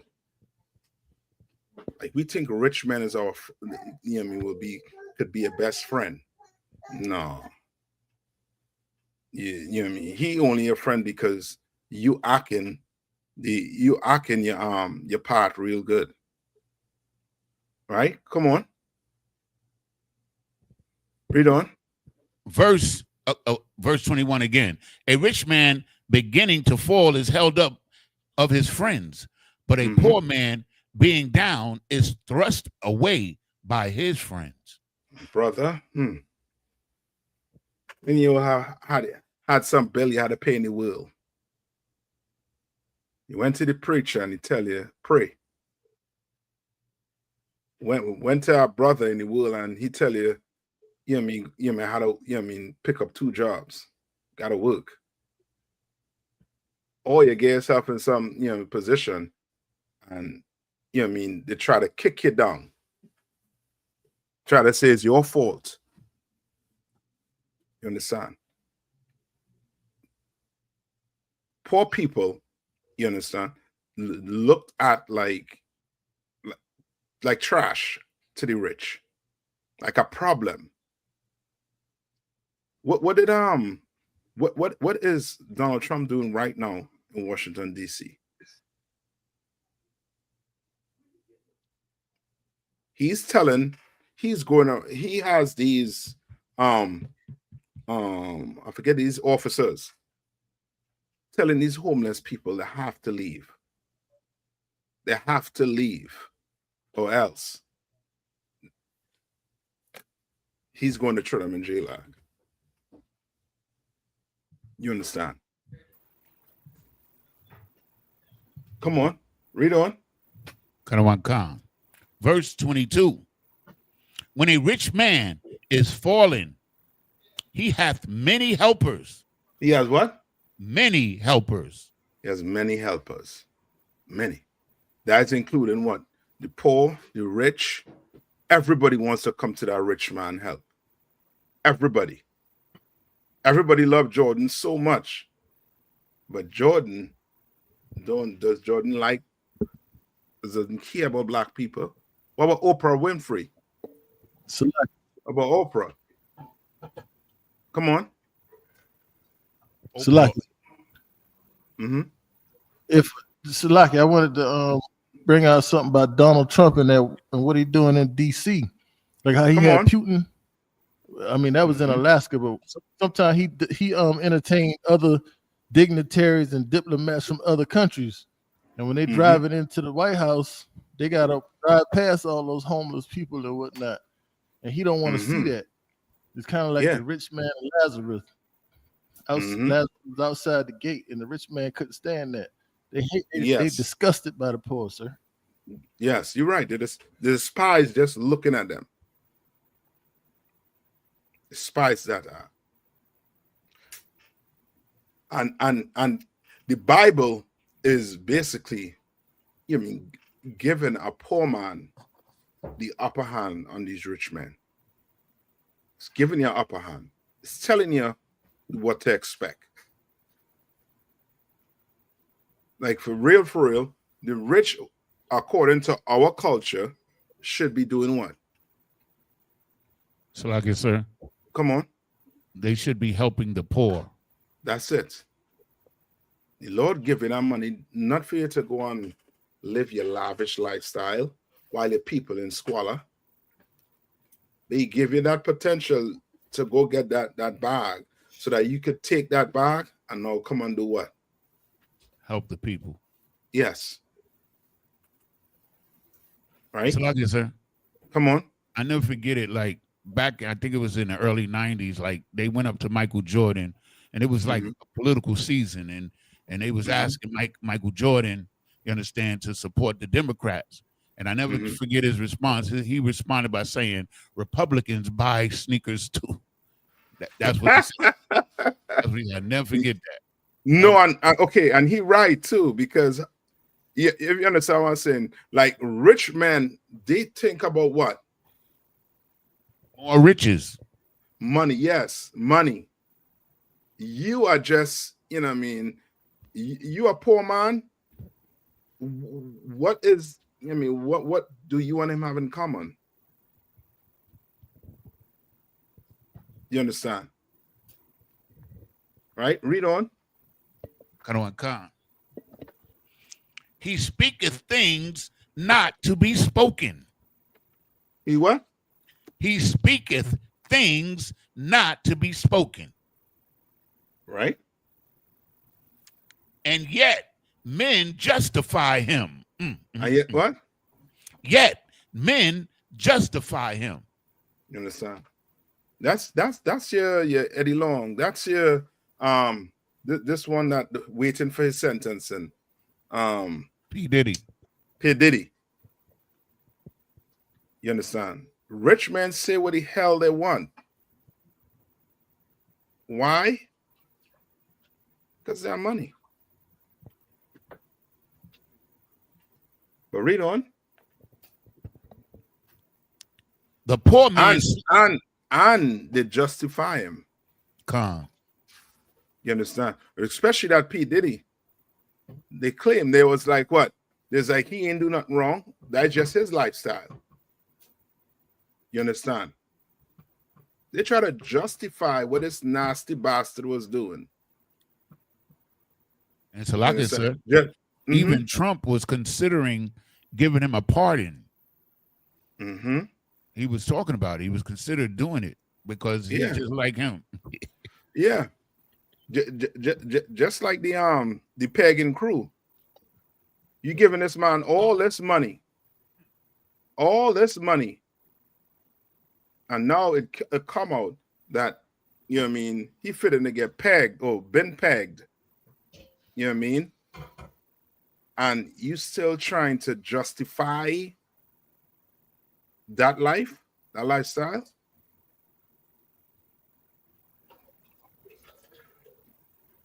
Read on.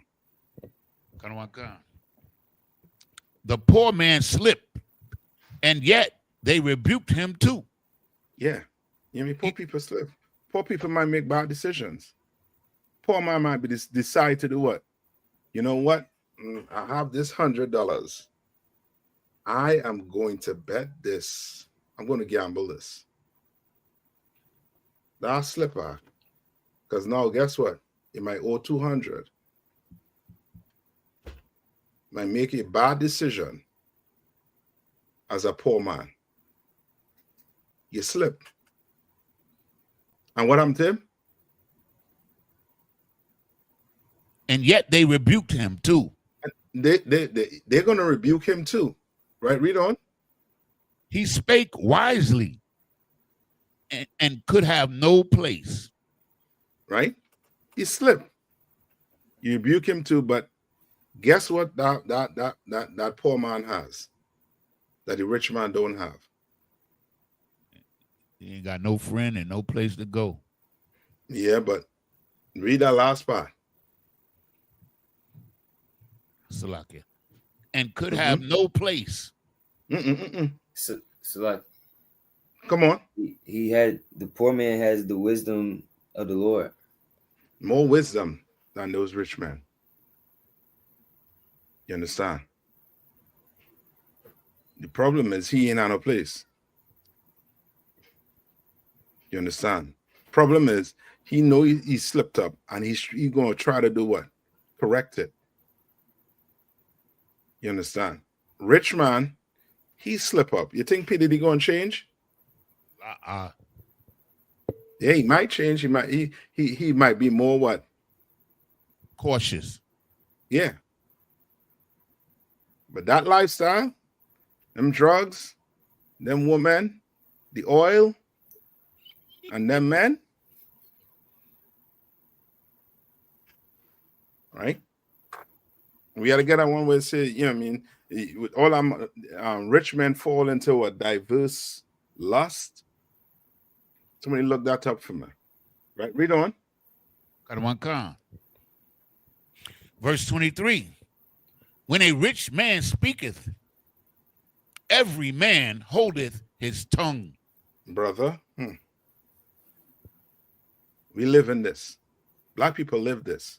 How many black people hold their tongue when they heard Dr. Umar Johnson speak? They told this man was going to do what? Build a school. He was going to build a school. Not just build a school. He was going to bring that blackity black culture back. You understand? He was going to bring that black power back to black people. Not knowing, you know what I mean, he is a fool. I saw a video of this man recently talking about telling his sisters to give him $500 to go have dinner or something. No, lunch. And then start to rant on men who have wives saying that, you know what I mean, you men know, you know what I mean, don't knock the game, or I forget the words he used. But brother, he is at a low level. And I see now why generals say he might be on drugs. He looked like that. He's saying things like, you know what I mean, like he on drugs. Come on. He said, don't hate the player, hate the game. Yeah. Now you sisters gonna have to be dummies. You understand? I want them names. I want to make sure you pay yourself. I want to see you next to Umar Johnson having lunch with him. So I'll have you down as a dummy. Read on.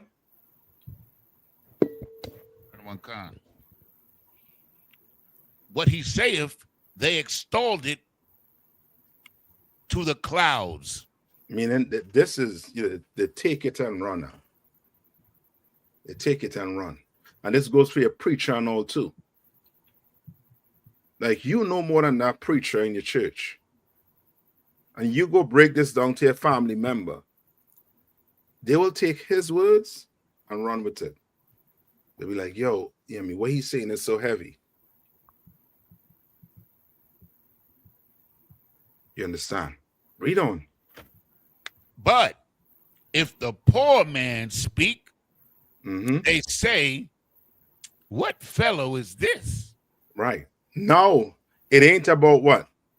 And you know what I mean, gone are the days when, you know what I mean, when your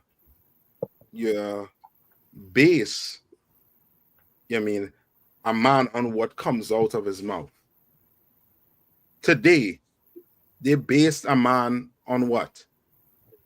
The locket, sir. Come on. His money. Yeah. So this man rich. He must be able to tell me how I could be what? Rich too one day. Right. And whatever he is doing, I'm going to do. Not knowing, you don't know if he had to be in a triple bucker in some back room with some producer. Remember what's his name? Tyler Perry had to pay what, millions of dollars for? Right. Making sexual advances to a Caucasian male. Right. You don't know what these men had to do to get his riches, but all you know they're rich, and whatever coming out their mouth, it must be gold. You hear Denzel Washington make a speech? Salaki. Oh boy. Come on. We can't forget about that Shannon Sharp. Oh, yeah. Yep.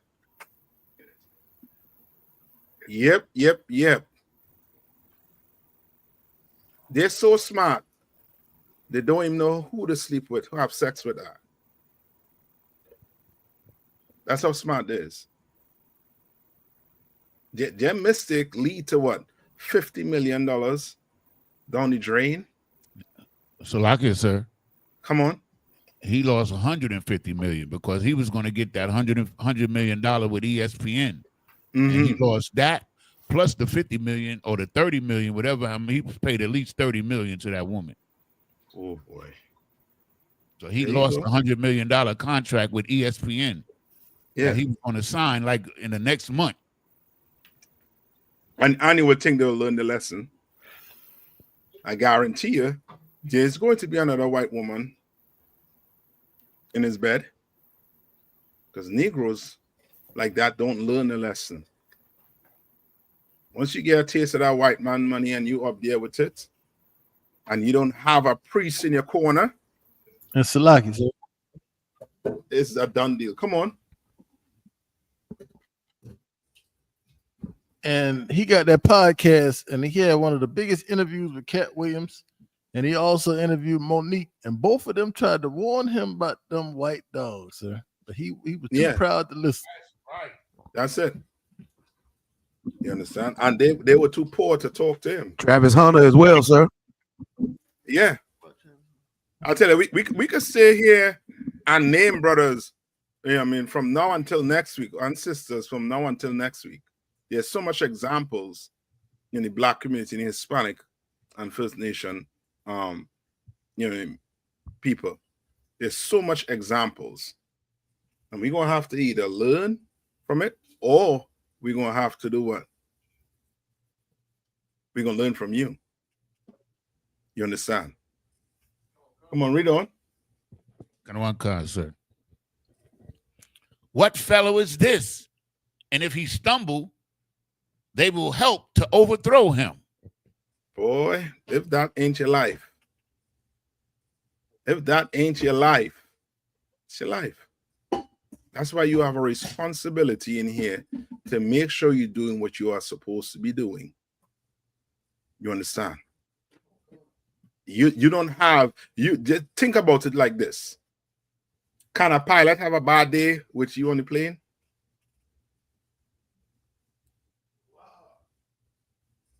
Yeah.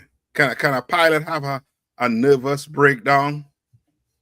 Yeah, I mean, he got a call, I mean, saying or somehow before the plane take off, he look on the camera and some man in his house, he fitting to have a nervous breakdown. What's gonna happen? He's gonna crash, sir. Yeah, more than likely he may crash, or more than likely it's going to be, you know what I mean, it's going to be a terrible experience for you. Sir.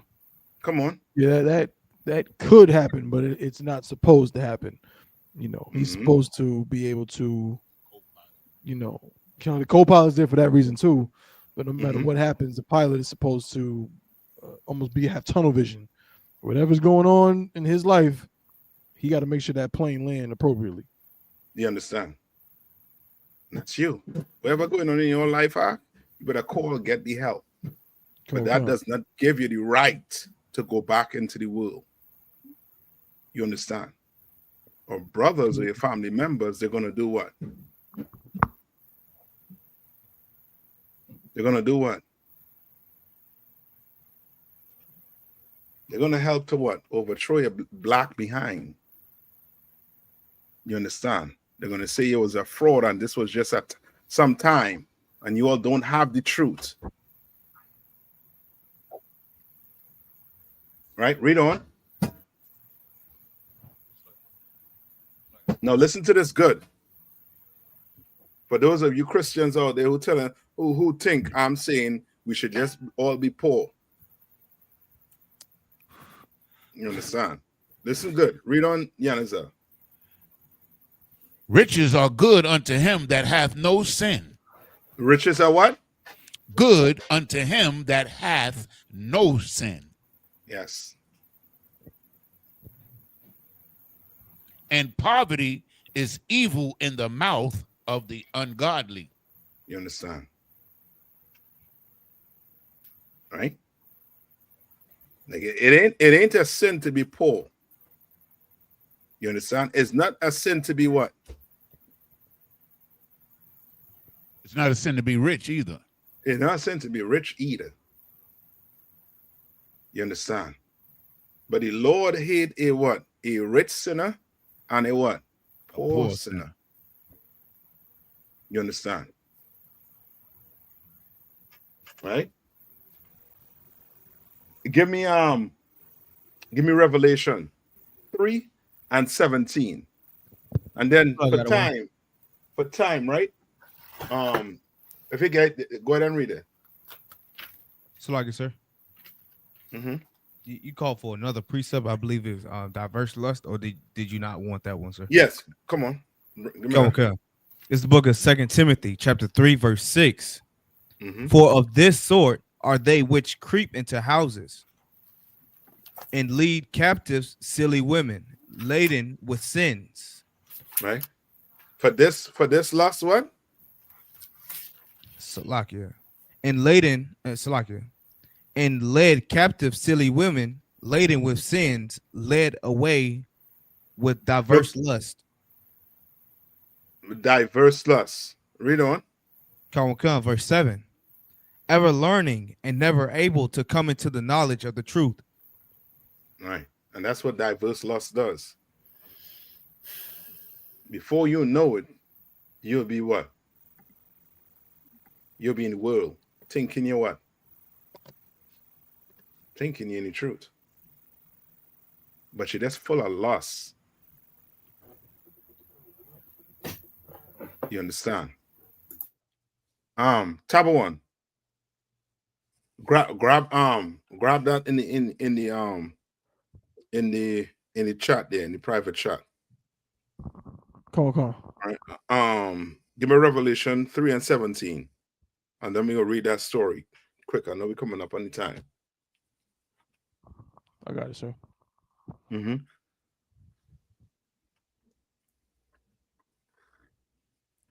Come on, sir. This is the book of Revelations, chapter 3, verse 17. Because thou sayest, I am rich and increased with goods, and have need of nothing, and knowest not that thou art wretched and miserable. I know it's thou that you what? Art wretched. Wretched. What is to be wretched?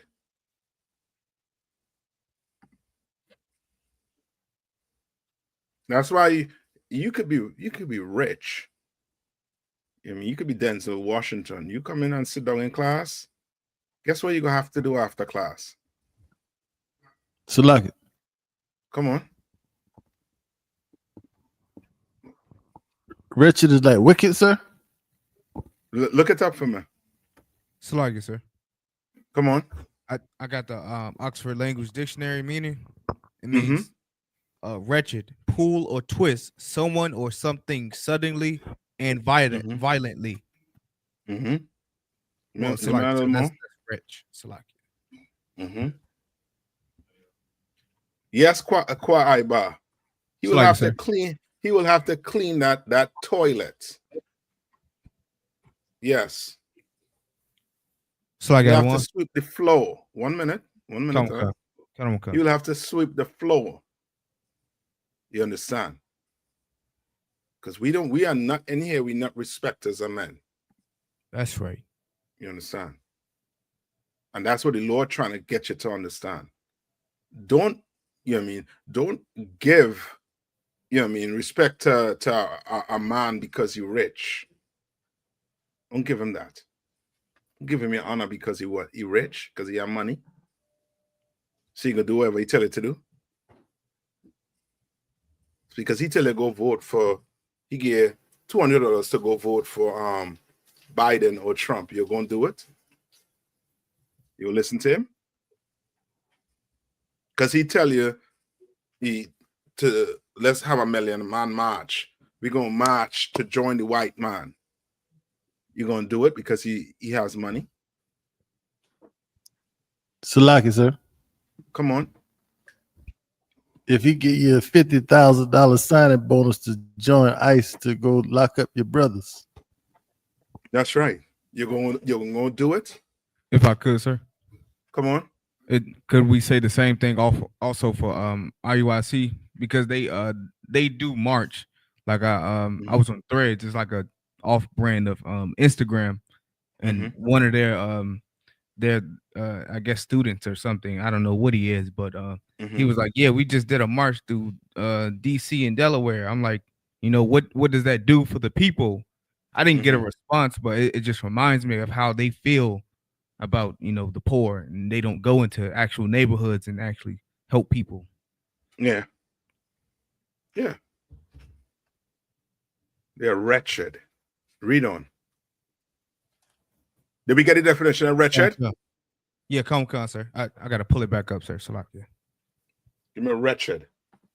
Come on, sir. Wretched, deeply afflicted, dejected, or distressed in body or mind. I got a second definition if you want it, sir. Come on. Extremely or deplorably bad or distressing. Right. And he's saying what? That you're what? That rich people know it's not that thou art what? Wretched, sir. And what? Salakia. That thou art wretched and miserable, and poor, and blind, and what?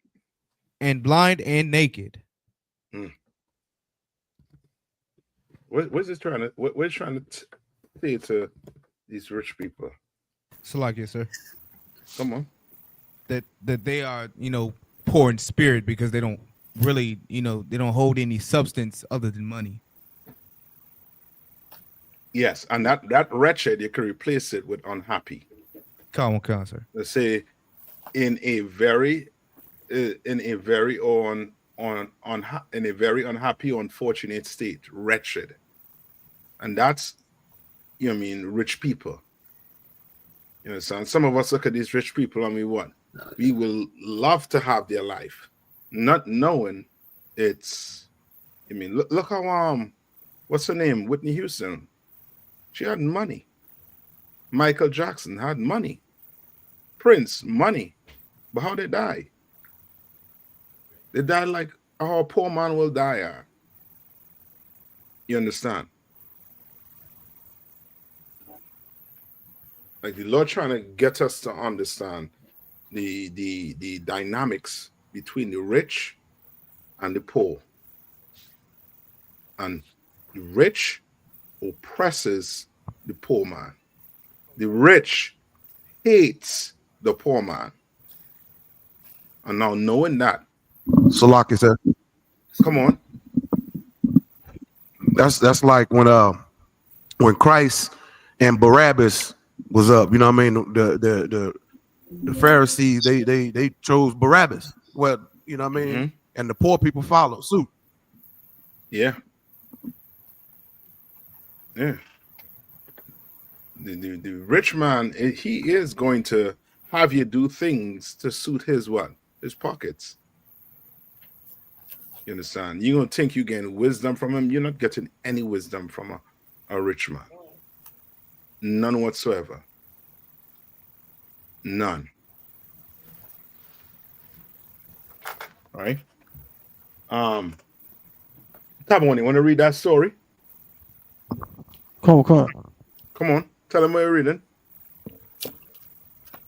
Come on, sir. And you can put it up on the thing too. Come on, sir. Right? Put it up on the screen. And this kind of like ties into the topic also too, because these you know what I mean, these uppity up Negroes be thinking that since they not so-called poor, that white people are going to do what? Accept them. You understand? I don't know if we could play the video, but I'm not too sure, so we won't play it. All right? You don't have to play. Valuable insight. Sorry, sir. Like knowing when you can finally skip this. Okay. It says Trump. This is a story from CNN. But through Mediaite, it says Trump defender stuns CNN anchor in brawl over white people and slavery. Right. What now, exactly are you talking about? No, hold on. Like, could anything coming out of a white person out stun you today? The only way it's going to stun you today is if you buy in to America. Right. You buy into what America trying to say that there's a melting pot. You buy in to to democracy. You buy into things like these. Then when a white person speaks contrary to what you've been taught in school, you're going to be what? You're going to be surprised. But you're going to be a surprise dummy. Okay. You understand? Right? Read on. Okay. Fitness influencer and Trump defender Jillian Michaels stunned CNN anchor Abby Phillip with her argument about white people and slavery during a heated exchange on President Donald Trump's push to review history in museums. Right. History museum. You all heard what Trump trying to do to the museums? What is he trying to do? So like I said, if I may, he's trying to erase all the crimes that white people committed. He's trying to do what? He's trying to erase or eliminate the crimes that white people have committed. Very good. Yanis, I see you up on it. What is he up on it. You understand? You all understand what Yanis is saying, right? Okay. Like he is getting rid of all what? So like Yanis, I said, come on. All of the atrocities that they committed against us, sir. Well, Yes. his history, sir. because he wants his babies growing up without what? Without guilt, sir. Yeah, without any guilt.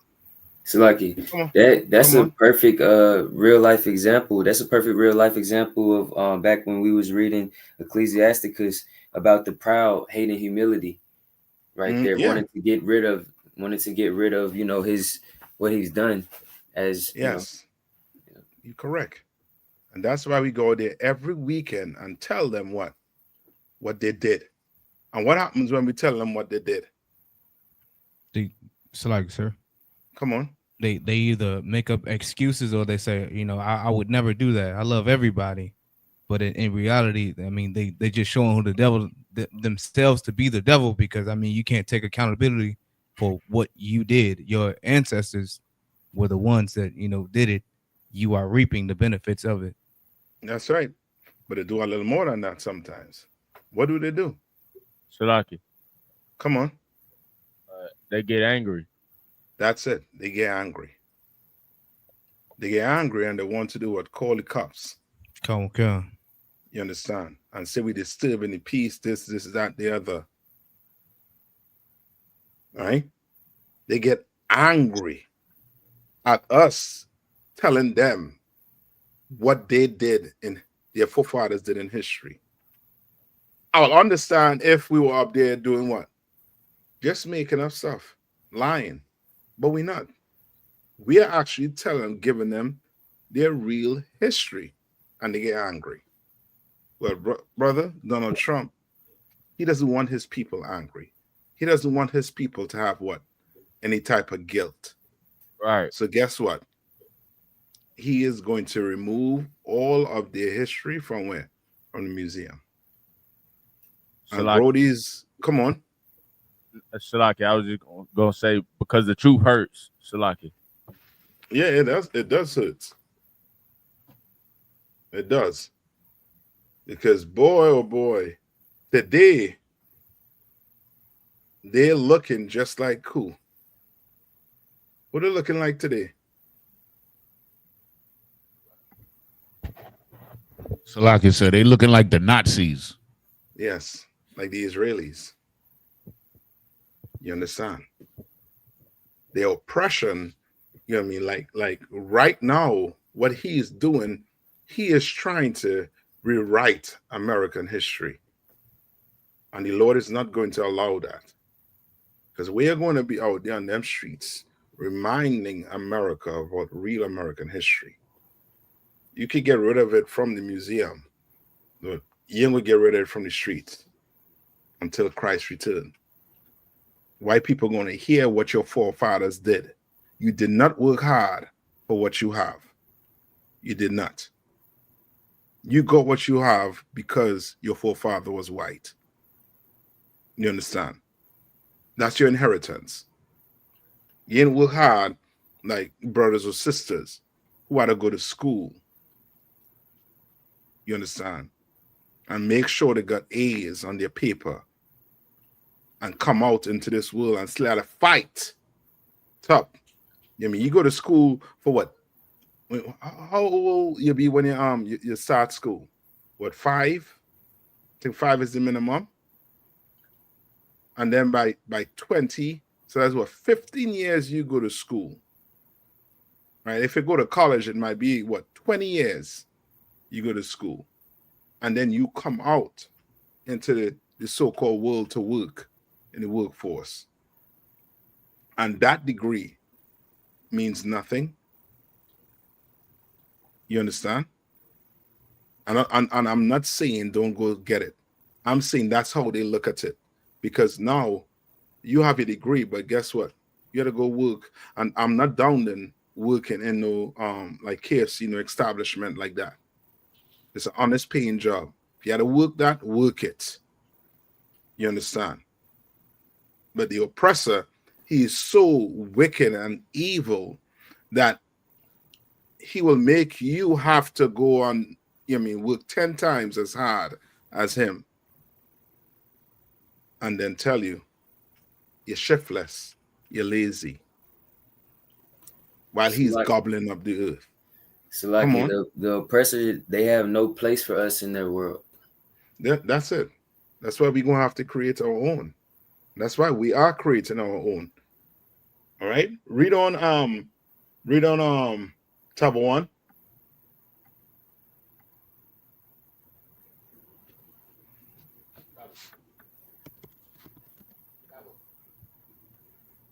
You have it?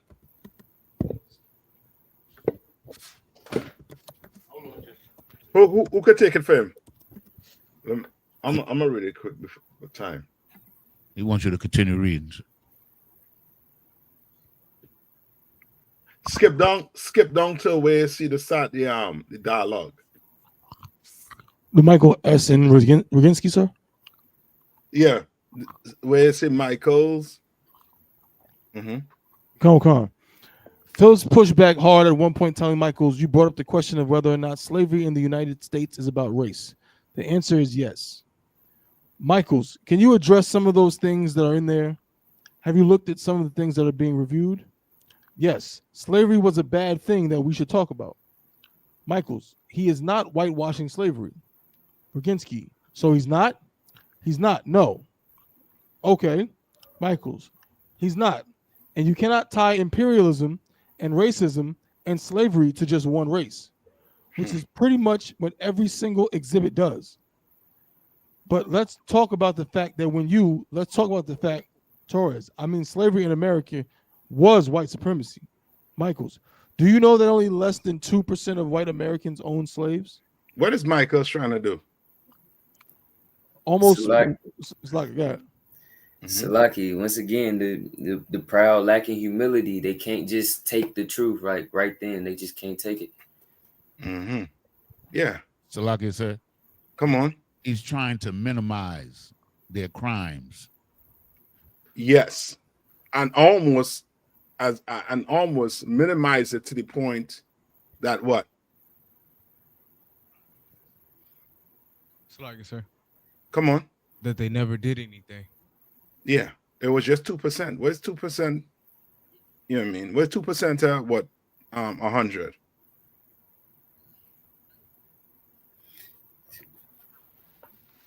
Nothing. Small. It's a small amount. What she's not saying is them 2% own all the black people that was in America. Right? Salaki, sir. Come on. That's kind of what they say now. They say like, a lot of oppressors didn't own any slaves, but in reality, they all owned us, sir. And like, yes, they gave us like presents. Come on. So like I said, what you're bringing out is heavy. This is not just being real. The oppressor is truly the devil the Bible speaks of. Like, this is a disingenuous, is what we use all the time, a disingenuous bastard. Like, to try to pigeonhole it and use words and speak in funny ways to try to make it seem like, well, just a couple of some people did that, but we're talking about a system of oppression. You didn't have to be a slave owner to lynch a black man in the backwaters of Mississippi and not face any punishment. You didn't have to be a slave owner to spit on a black man for walking on your grass and he can't do nothing about it. You know what I'm saying? Like, it was an entire system of oppression. And not to mention, I'm gonna land my plane slacking, sir, but yeah, maybe a white man didn't have the money or the funds or the resources to own a plantation. But guess what? Who was working on those plantations? Go back and watch the movie 12 Years a Slave. White men were the overseers. That was a job that a white man could get in the employ of a white man who owned a plantation. So yeah, you may not have been the owner, but guess what? You would have been the overseer, and we would have had to call you master anyway. So yeah. Salaki, sir. Come on. If I may. They all benefited from slavery, all of them. Yes. They're still benefiting from it until this day. Yes. You understand? And they think we can't see it. And the reason why, the reason why. Come on, who's gonna say something? So like I was just about to say, I honestly feel like their biggest benefit was taking away our identity during slavery. That's for the black men in America. That's where they benefited the most. Yeah. But they'll choose money over that any day, and that's your oppressor. It was just a byproduct of money. Now, give me Zechariah, young man. Give me Zechariah 11:5. Right now, and when it comes to them, that's why they don't want you to learn what. That's why Donald Trump is trying to do what? He's trying to erase the history.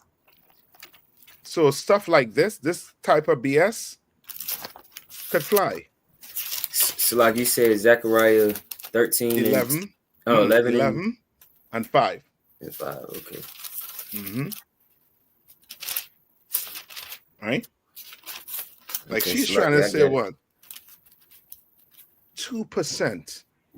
Like how cruel can you be? You know, she had said only 5% of the so-called Jewish man died in the Holocaust. What do you think would have happened? She would have got canceled, sir. Cancelled. You'll never know that woman name again. Should they get canceled quick? CNN would have had us take that down from off the air. The whole works. They would have scrubbed the internet. But they are allowed to say this. Why? Because black people don't even know the history.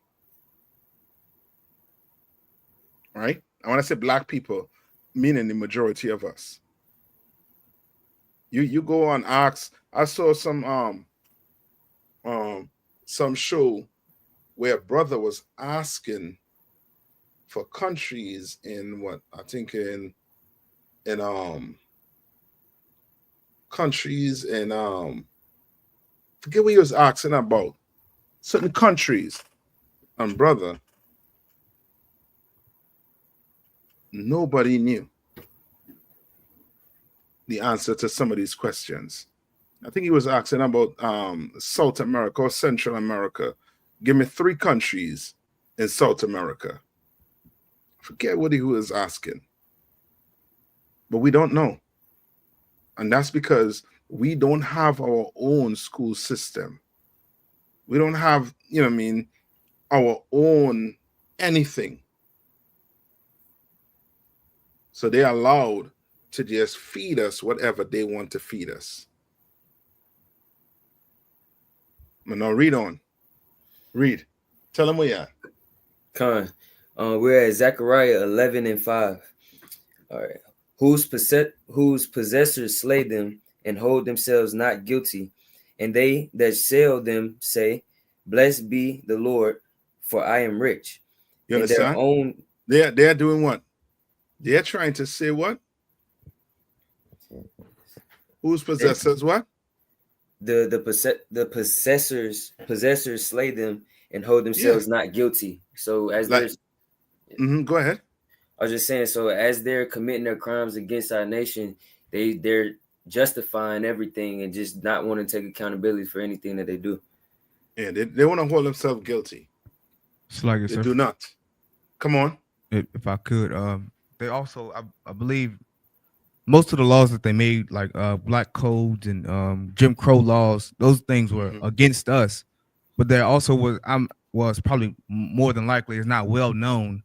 It's called like a casual killing law, unaliving, that they would, that they use for blacks, Hispanics, and Native Indians that they would do. And so if it benefited them by unaliving one of us, they could do it like willingly. Like at any time they, see one of us walking down the street and they just, want to take another man's life, they have the right to do so, sir. Yes. Just like the police do today, Salakia. Yes. Yes. And this woman, I'm guaranteeing you, she would, if they had pressed her more, she would have said what? What do you think she would have said? What do you think she would have said if they had pressed her more about slavery? She would have said, come on. She would have said that she didn't own any slaves. She's not responsible. Yes. Yes. That's it. Should have been like my great granddad didn't own any slave. So how am I responsible for what happened to them? And that's so evil to even see. That's so wicked to even see. So like it, my lord. Come on. I was just letting you know that the show is on. Your show has started. Okay. All right. Finish reading this. Blessed be the Lord, for I am rich, and their own shepherds pity them not. And their what? Their own shepherds pity them not. Meaning what? Slacky. That's just meaning like the shepherds who were supposed to be leading the flock, if I'm not mistaken. The shepherds are supposed to be leading the flock. They pity the people. They don't pity the people that they sold unto the possessors, because the possessors gave them riches for doing so. Yes, they don't. Yes, your penalty. They don't really care. They don't care. Correct. You are correct. Your leaders do not care. If your leaders care, they would stop teaching that crap they're teaching in Christian church and teach you the truth according to the Bible, and teach you that the white man is the devil the Bible speaks of. That's what he will be teaching in the Christian church if he cared about you. All right. And with that, I'm going to pass the class over to priest and officer. Who taking it? Who taking it? Kodam, sir. Officer Kodam. I'll pass the class over to priest and officer Kodam.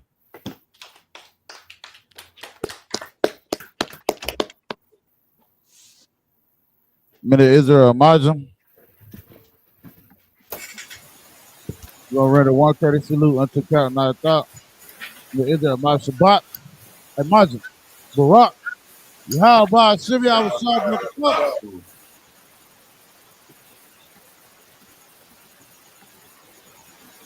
Yahweh Shimei Shabrak Thumb. Yahweh Ratah, sorry for the turn. Brothers and sisters. This is Imajum. We're going to render one courtesy salute to the sisters, men of Israel, my Shabbat, Imajum. Barak, Yahweh Shabbat.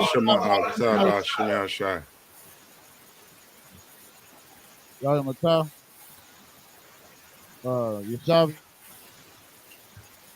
Security announcements. We're the I.S.U.P.K. Start out at 1 West 125th Street, Harlem, New York, operating under the leadership of Commander General YAHANNA. Rule for new brother and sister. When a new brother and sister comes into the school, they are off limits for 6 months. They are to be saluted only. They are here to share themselves of the world. If they need transportation, the teacher will arrange it. After the 6 months, if a brother or sister has it's like an interest in a particular person, he or she must get permission from the head to speak to a brother or sister. There's another 6 months in which the brother and sister will court each other. After this 6 months period, the brother and sister will get permission from the head to marry. Tithes, which is a commandment. Numbers 18 and 21, Malachi 3, 8 through 10, means tenth in the Hebrew, ma'ashra. 10% of every penny of any increase the Most High gives to the treasury department or teacher. Priest fund, free will offering for priests not mandatory, whatsoever amount you would like. Upcoming holy convocation, we have the memorial blowing the trumpets, which is the first day of the 7th month, Sunday, September the 21st, 2025. You can find it in Leviticus, the 23rd chapter, the 24th to 25th verse. Then check on the bulletin boards, you understand, for all the cookouts and events that's coming up. If anyone wants to be a troop in the school, to start wearing all black boots, shirts, pants, headband, and scarf. And with that, class dismissed.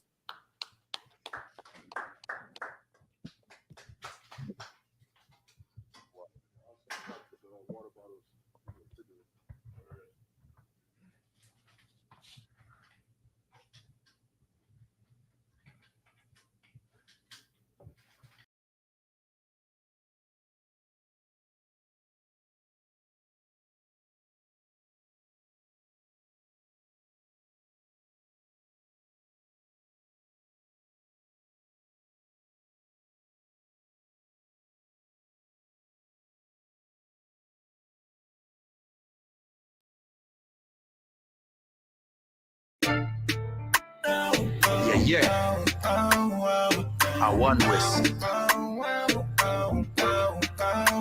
We taking over.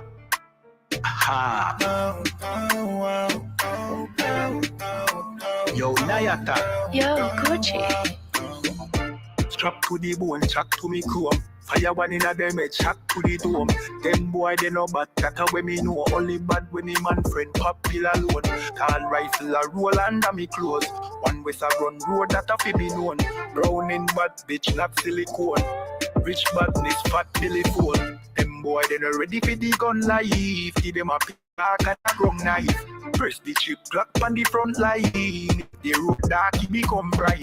Me dog them a killer when I sunlight. Was a chance for money tonight. Chris Kalish, we black and white with the red light on the front eye. To be sure, talk about things where you no feel know.